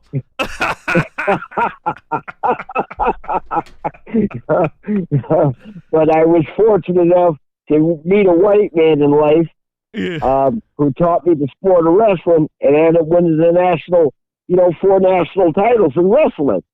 So, I understand the differences in people, But there's racism within the black community that shouldn't be. Yeah. And it's because of like a lot of things that you talk about, which are real. Yeah. No man in the house and hair hats. In the hair hats and the black And the women. You know, the black women are out of control too. You know, oh my goodness. I know the black men sometimes are a mess. I can understand them. But the black women are out of control. And I mean, ladies and gentlemen, out of control. I shifted to white women. I'm telling you, when black men wake up, they shift to white women or any other ethnicity that ain't acting like a gutter black. I'm telling you, black folks got to start recognizing, and the black women are the ones who are running the men off. That's why they don't have any men there. Every time they do get a guy, they always have to have a thug, you know, some ghetto hood dude to be around that can take that type of BS that they're putting out. Yeah, this is what I would like to put forth to you for future shows, is kind of an educational policy towards blacks, because slowly but surely we are being replaced. We're being replaced by the new blacks that are coming from Africa. Yep. And already in the system is abortion. Takes about 3,000 kids a day, black kids a day. The black American is being replaced. And if we don't have a base culture to stand on, we're going to be gone. Guys like you and me, we're going to be extinct. Oh, yeah. In 50 years. You follow? I know you exactly were what you're fortunate talking enough to come from Africa. Were you born in Africa or were you born in America? No, I was born here in America. Oh, yeah, but your parents are both African, right? Yeah, my parents were born in Africa, though. My father that's was born in saying. Africa. My mom was born in Africa. They came here in the early 70s. Yeah, so you would be what I would not call a foundational Negro. No, I think you said that on one of your shows. Foundational I Negro would be like versus, a what they call a transplant. Foundational black Negroes wouldn't accept me because of my lineage being me being the first descendant basically on this land. They'll say that, well, because I'm far removed from that slavery. You get what I'm saying? So that right. I would hope that you would feel that way. Yeah. Yeah, I would hope it. I would pray that you feel that way, because you are. I mean, to me, black in America started in the 60s when James Brown put out that song, "Say It Loud, I'm Black and I'm Proud." Oh, yeah. But my birth certificate says Negro. I'm a Negro. I'm not black. I'm a Negro. Yeah. You follow? Yeah, I know. It's you know, there's so many different things within the black community and within, in particular, the African American race that need to be changed and addressed. In particular, you know, you're being superficial and funny in many ways about the hair hats, but you don't understand. That is really harmful and detrimental to our people. It is. It is. And the reason why I make fun of that type of stuff is because I want to bring light to it. I want, you know, I want the women to actually get mad about it, because if you go and speak to a lot of these black women about the weave and the extensions, they don't see a problem with it. Black women, they're the most stubborn creatures on this side of heaven. You go and say, hey, I believe there's a problem with the hair hats, the weave, and blah, blah, blah. They'll tell you to go F off. So when I make fun of it. Yeah, but you're not wrong. Yeah. You're not wrong. But when you make fun of it and do these things, and the more people that gravitate towards it, and the more people that know about it, it's harder for a black woman to push that line, because most black women will tell you, well, I wear a hair hat because, I have alopecia, which is a lie, right? Or, I like to switch my style or whatever the case is. But it really comes down to, in my eyes, they don't like themselves. They don't. Because if you like yourself, you love yourself, you're not doing all this type of stuff, throwing something on top of your head. And then on top of that, the community, they have a problem.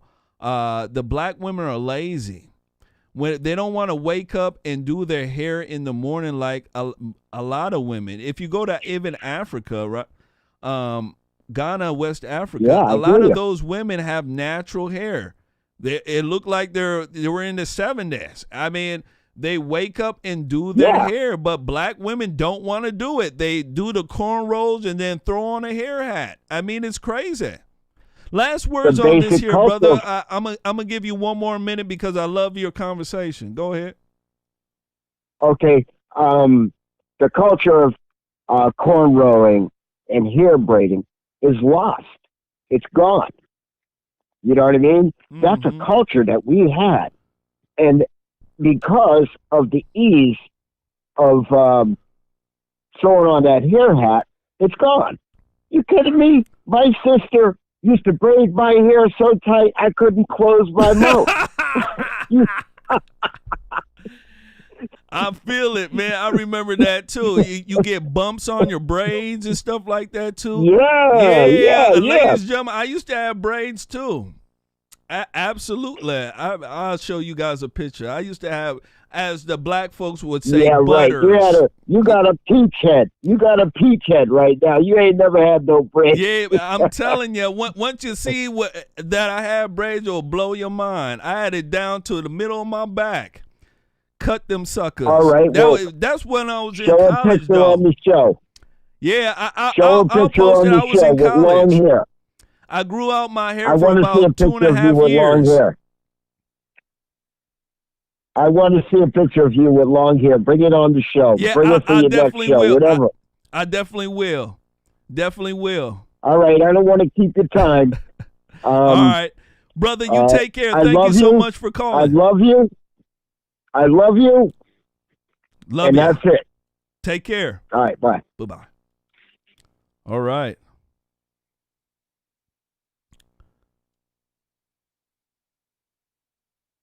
Beautiful call. Beautiful call. I can tell you that. We got 2 more videos here. We got some more folks on the line here. 646.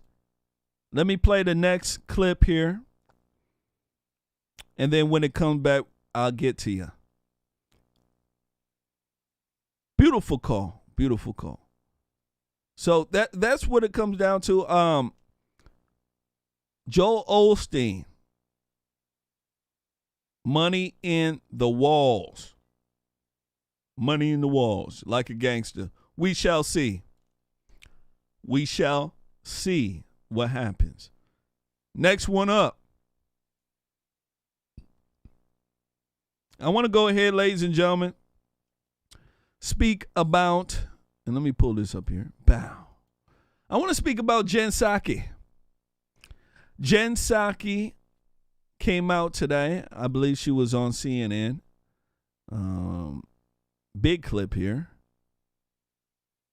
She spoke about Biden's new agenda, saying that they are not shutting down the economy. As you guys know, this whole COVID deal, a lot of folks are scared that the government will be shutting down in terms of the budget right now, right? Because Senate Republicans right now, they're not going for the new budget.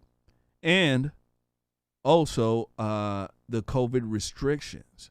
So it's like a 2-pronged attack that can hit us right now. And it looks like one of them, which being the COVID restrictions, they're saying that it won't happen. But you got to take it with a grain of salt, because everything that this administration says that it won't do, later it has done.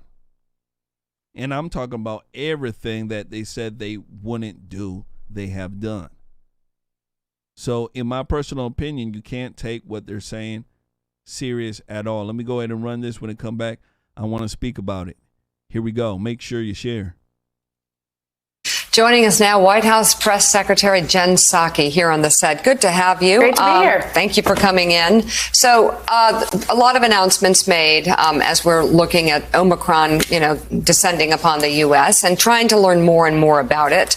As we heard in Kelly's package, beyond a booster campaign, there's at-home tests and push for health insurers to cover that, trying to get kids vaccinated, trying to make sure vaccination areas are as far and wide so that people can get to them. And now then how the president moves forward on messaging. How does he do two things at once, which is contain the spread of Omicron and also keep the economy open? Well, that's exactly what we're trying to do. We're not shutting the economy down, even though this is a difficult moment because there are a lot of unknowns. That makes people very uncomfortable for understandable reasons. We are not building from scratch. We have the tools we need. So you did a very effective run through there of exactly what the president announced yesterday. What we're trying to do is build on what we know works. So we are making vaccines more readily available. We're doing a massive booster campaign across the country targeting seniors and others. We're building on our testing plan. What we haven't probably talked about enough is the fact that we quadrupled our testing capacity since the summer. This will build on that. We know that all these components will work and build on that, but we have the tools we need to not shut the economy down, and that is our intention. Building on what we know works. We have seen, and it is proven, it's not an opinion, it's not sort of political even, that mandates work. How is that going to go? How's it going to happen? Are we going to see mandates, or are Republicans going to continue to fight this? I bet they continue to fight it. No question about it. I mean, we saw a group of Republicans just tried to shut the government down because they don't think people should have to get vaccinated or get tested. I mean, that's bananas and crazy, but we'll leave that over here. But what we're working to try to do right now is implement these mandates, which are vaccinate or test, either option, very reasonable for businesses around the country. We're fighting it in courts right now, but the good news is that it works. And businesses, about 60% of businesses are already doing this. The federal government is the biggest employer in the country. We've already done this. So what we're going to see, I think, is more businesses do this on their own because it creates certainty, protects their workers, brings more women back in. That's a good news. Patty. Jen, the South Africans are saying that they may not be able to get enough reagent to do the testing that they need because of the travel bans that are being placed on South Africa. We know now that Omicron is... There you go. Let me go ahead and stop it right here. So, Jen Psaki, Raggedy Ann. And let me tell you something. She's one of the most raggediest people around. Raggedy Ann. Saying that they have enough tools in place so that they don't have to shut down. One thing they're not taking off the table, mandates. They're not taking mandates off the table, ladies and gentlemen. She was asked, do you think the Republicans will push back? Absolutely, they better push back. Absolutely. This winter plan deals nothing with common sense. It deals with vaccines, enforced mandates. That's it. That is the Biden plan. Vaccines, enforced mandates. That's it. You can't get around it. He wants people to get the booster. Right? There's another booster out there. Booster. Get your 2 shots. Or if you take the Moderna, I think it's 1 shot. Then you got to get a booster and then another booster. Maybe in a couple months there'll be another booster. Right? I mean, you just can't get around this stuff. You just can't. So Raggedy Ann, she's letting you know. Vaccine forced mandates. There's an idiot I want you guys to see. He goes by the name of Dr. Fauci. Dr. Fauci, ladies and gentlemen. Idiot buffoon. He was asked about COVID restrictions regarding illegal aliens. I want you guys to listen to this exchange. Here we go. I know you've been asked about this in the past, Doctor, about what's happening at the border right now. We have about 18% of the migrant families here, 20% of unaccompanied minors testing positive for the COVID. If you use the figure of 20,000, and that's a loose figure, Doctor, who have been apprehended, that could be up to 4,000 individuals who have COVID. What do we do about that? You know, Neil, I don't have an easy answer for that. I mean, obviously, Title 42 is still operable at the border, trying to keep people who should not come into the country. There is testing that is done. I'm certain it's not as extensive as we would like to see. But I have to admit, Neil, I don't have an easy answer. That's a very difficult problem. Very difficult problem. He doesn't have an easy answer. Think about it, ladies and gentlemen. The man doesn't have an easy answer. I have an easy answer. Jermaine got a very easy answer. Stop letting them suckers in. Excuse me. Stop letting them suckers in. That would be a very easy answer. Ladies and gentlemen, don't you think that's an easy answer? It's a really easy answer. Very. Stop letting them suckers in. Stop it. Stop it. That's it. That's it.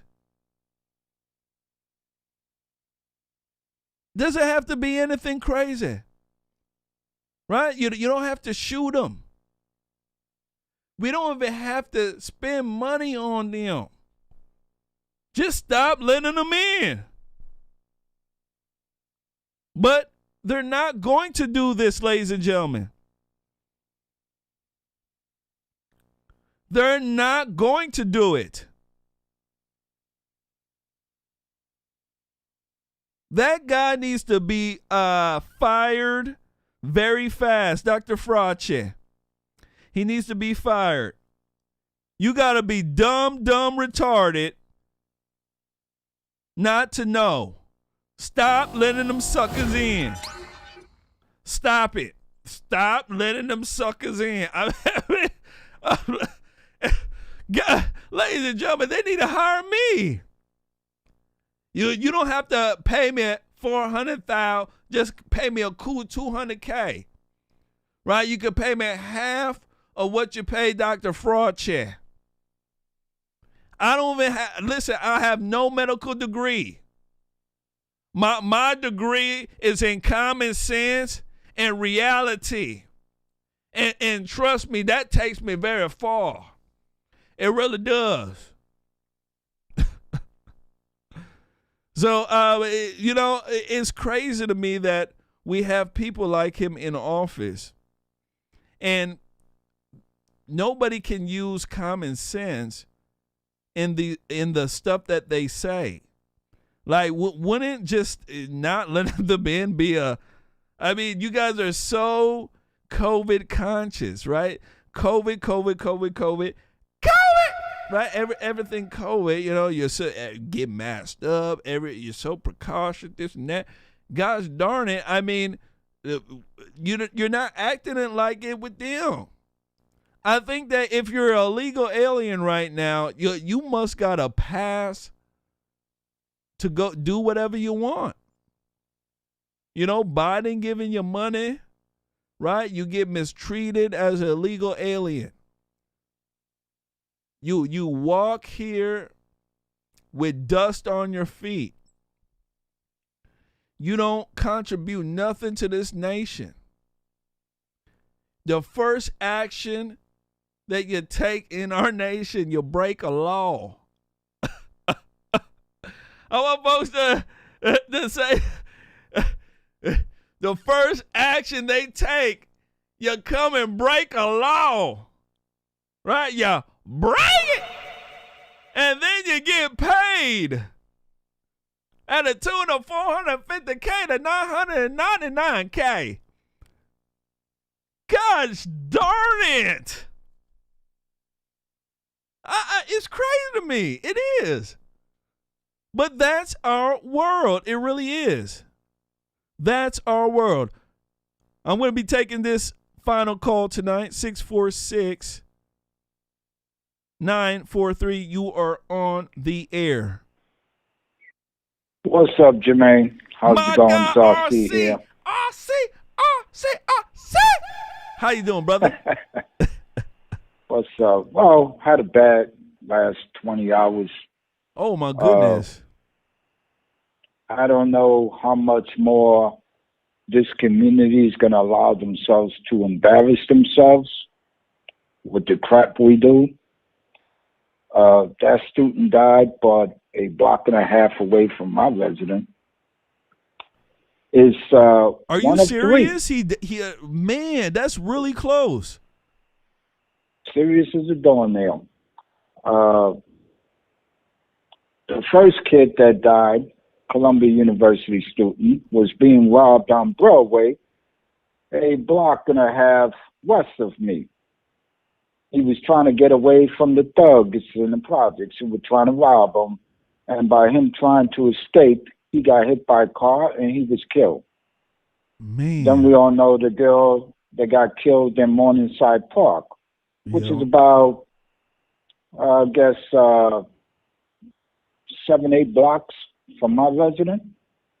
She also died. Then last night, of course, this last student who was murdered by dysfunctional idiot in our community. Pretty sure he had dysfunctional parents, but my thing is, I saw the cops racing here, and those who in the Rent Club, you know, they hear the cops rolling down this way, that way, and I have to mute the phone. I'm used to the noise. I'm used to the cops racing everywhere because that's the hood. That's the way it is here. My thing is that I don't know what's wrong with this college, and I want to give a shout out to the parents that this happened. Man. I want them to let them know that I am a resident of this community and I am embarrassed because all of us are not, you know, what we represent here. But at the end of the day, shout out to them. Godspeed. I pray. But let's move on, political-wise. The college is up 6-7 blocks from me. But they have residents for the college students going all the way back up to where I live and past and beyond, all the way up to 135th Street, and then going both west and east off of Broadway. The entrance of the college is on Broadway. If I was the family, I would be suing the college, the city, because that child or that teenager, whatever, young adult is dead. Yeah. Because politicians are doing absolutely nothing for the neighborhood up here as far as policing it correctly or doing what they have to do to get all these dysfunctional idiots off the street. And I think it's time to do like they do in a few other states, is hold the parents accountable for the dysfunctional behaviors of some of these kids. Absolutely. My thing is like for white people, Black Lives Matter, any group that comes here and says, you know, I feel you, I understand your struggle. No, you don't. You come here to protest, okay, because somebody else sent you. Yep. And while they're making millions of dollars, okay, why do they send you to go protest in front of a police station? Why don't you go to the mayor's office where all the decisions are made on a daily basis? There you okay? go. The leaders of our communities. The police department does not represent your community. They try to protect your community. Yep. So when people come here and they start marching in my neighborhood, why are you here? You want to make some changes?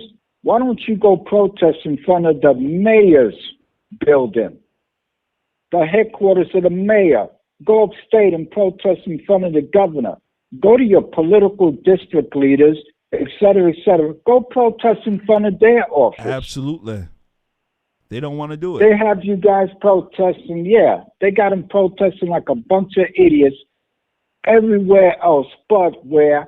Who's in charge here? You are.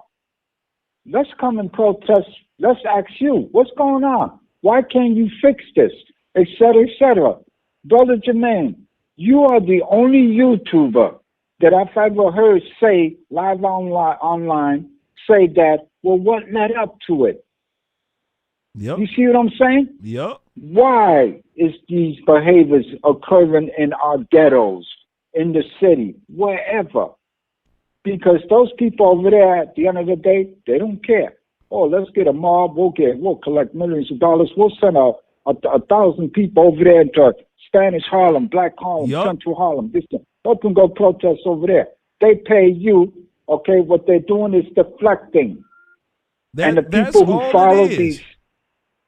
Exactly.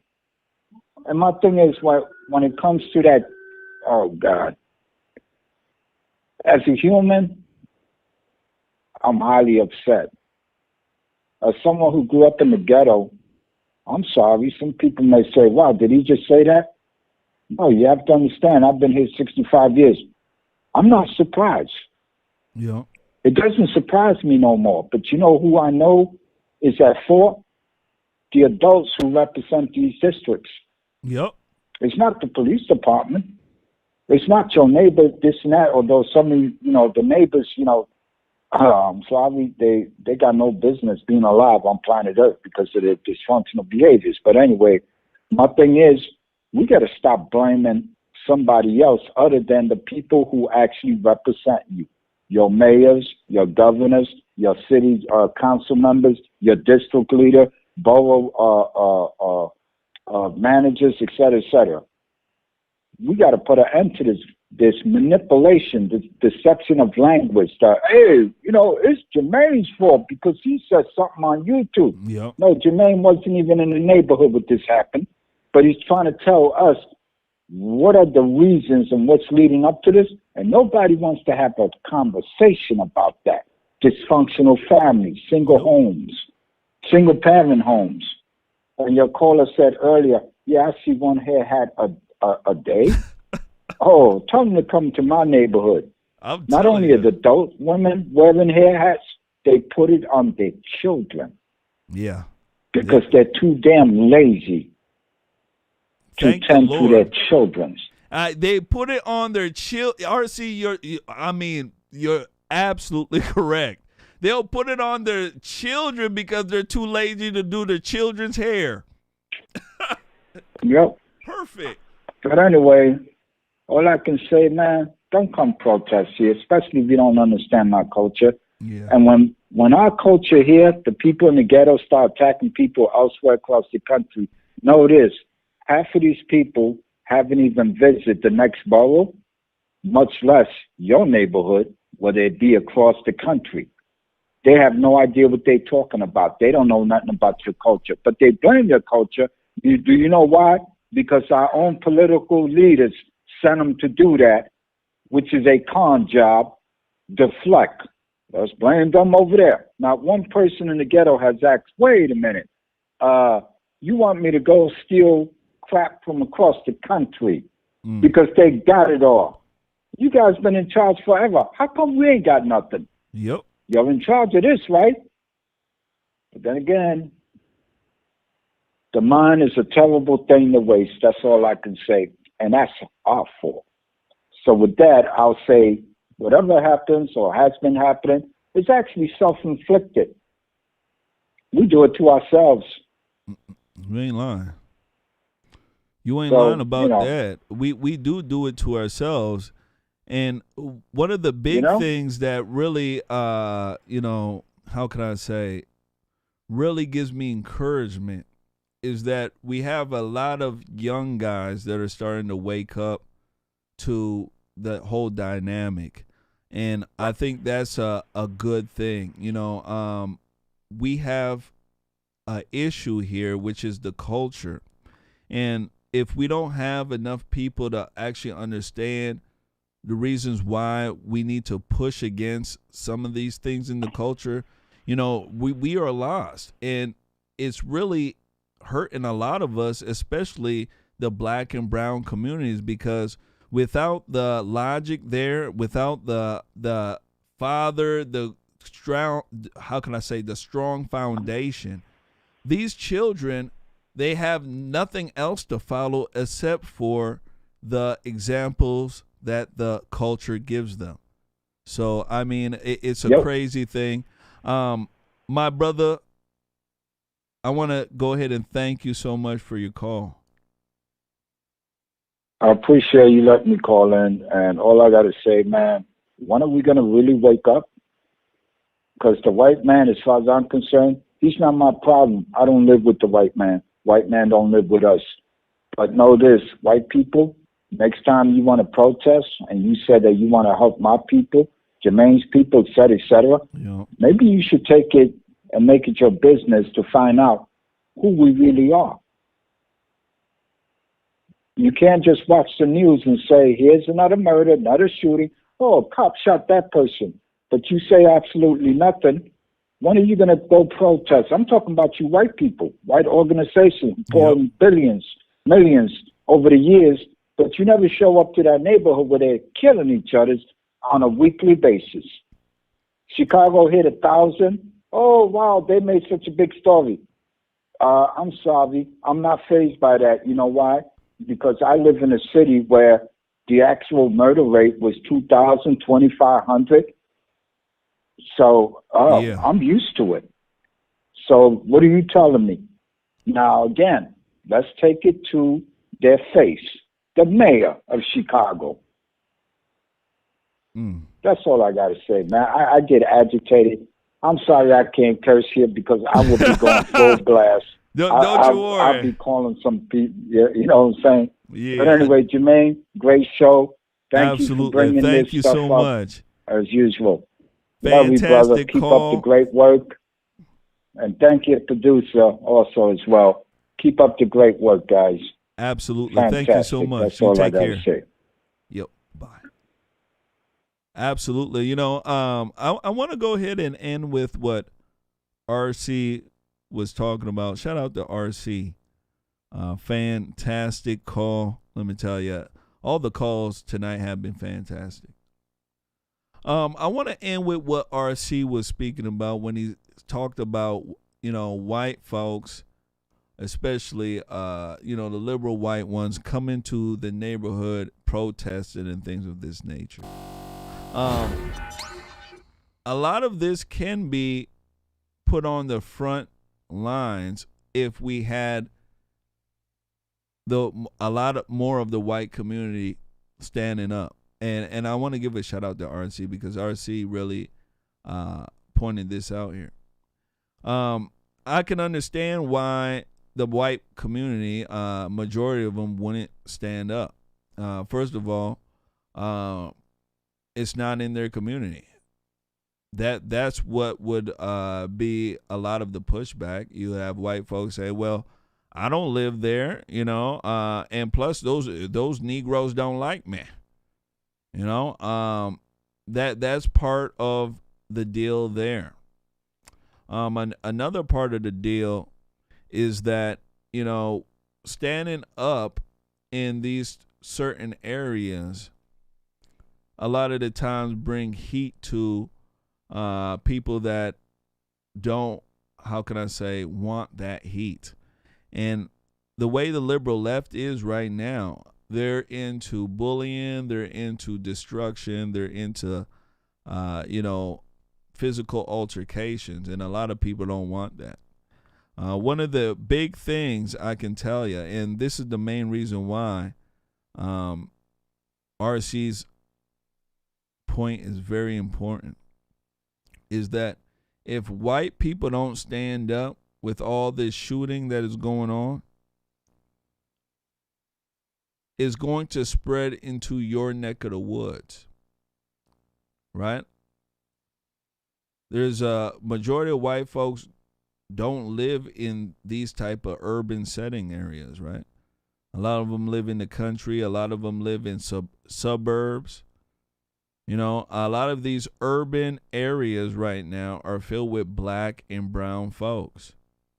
So when you see all these homicides happening, you're not going to see the marching from that community unless it's somebody using that community for their purpose. And the thing is, white Americans need to stand up in these areas. The reason why that is because they are using the crime in these inner cities to dictate your life in the suburbs and in the country. I want white folks to understand that. That's why these type of shows are very important, so that you get to understand the true nature of what's going on. The people in the black and the brown communities, a lot of them are misled very easily by the culture. The culture is filled with violence, and people need to understand that. And I'd love to see, some white organizations come in and march as soon as, black children get shot and killed. Because one thing I can tell you, it will put a stink on the black community. The black community don't even march for their own children. They'll march for a criminal, but they won't march for a kid that's been shot. So that point that RC made is very, very, very important for a lot of reasons. But for the biggest reason is to stop the spread and to kill the narrative. Black folks aren't going to do it themselves. They're just not. White people have saved blacks and browns in this country. And let me tell you something, they're going to continue to save blacks and browns in this country. Black people can hate white people all they want. But it's white people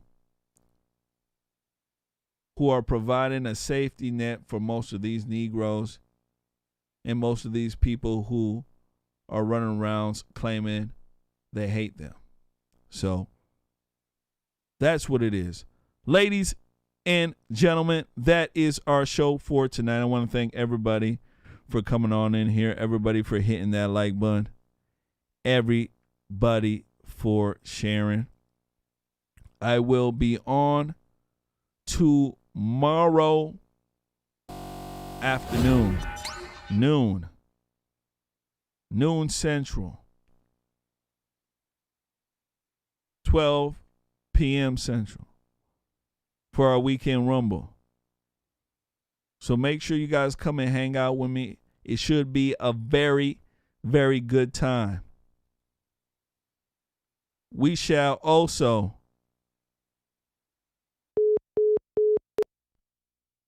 keep the phone lines open as well. Saturday, we'll keep open line Saturday. And we'll run it. So, ladies and gentlemen, that's what it is. Thank you so much. I want to go ahead and give a shout out to 2 folks who donated here. Well, 3. I want to go ahead and give a shout out to P. Ramos. P. Ramos donated. Says, sent you 20 for so glad to see you back on YouTube. I missed you. Shout out to you. Shout out to P. Ramos. Shout out to Kristen Walker, the beautiful Kristen Walker. Shout out to you.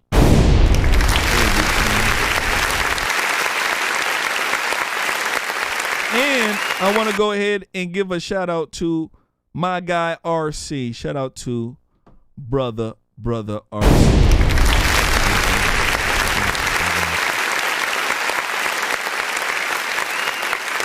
That's what it is. Shout out to you. So, ladies and gentlemen, that's it. I'm out. All right, 2.5 hours of hell, fire, and fury. I'll catch you guys here tomorrow with another edition of Conservative Nation. You guys take care. Love ya, and have a very, very good night. Bye-bye.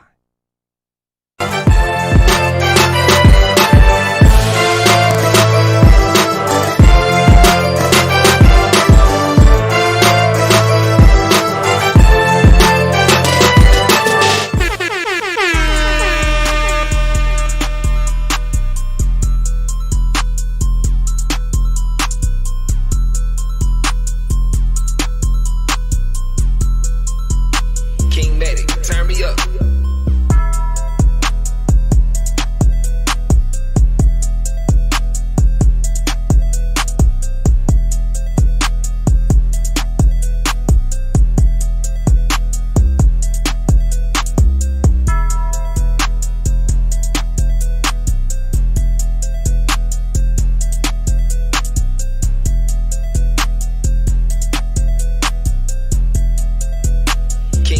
Turn me up.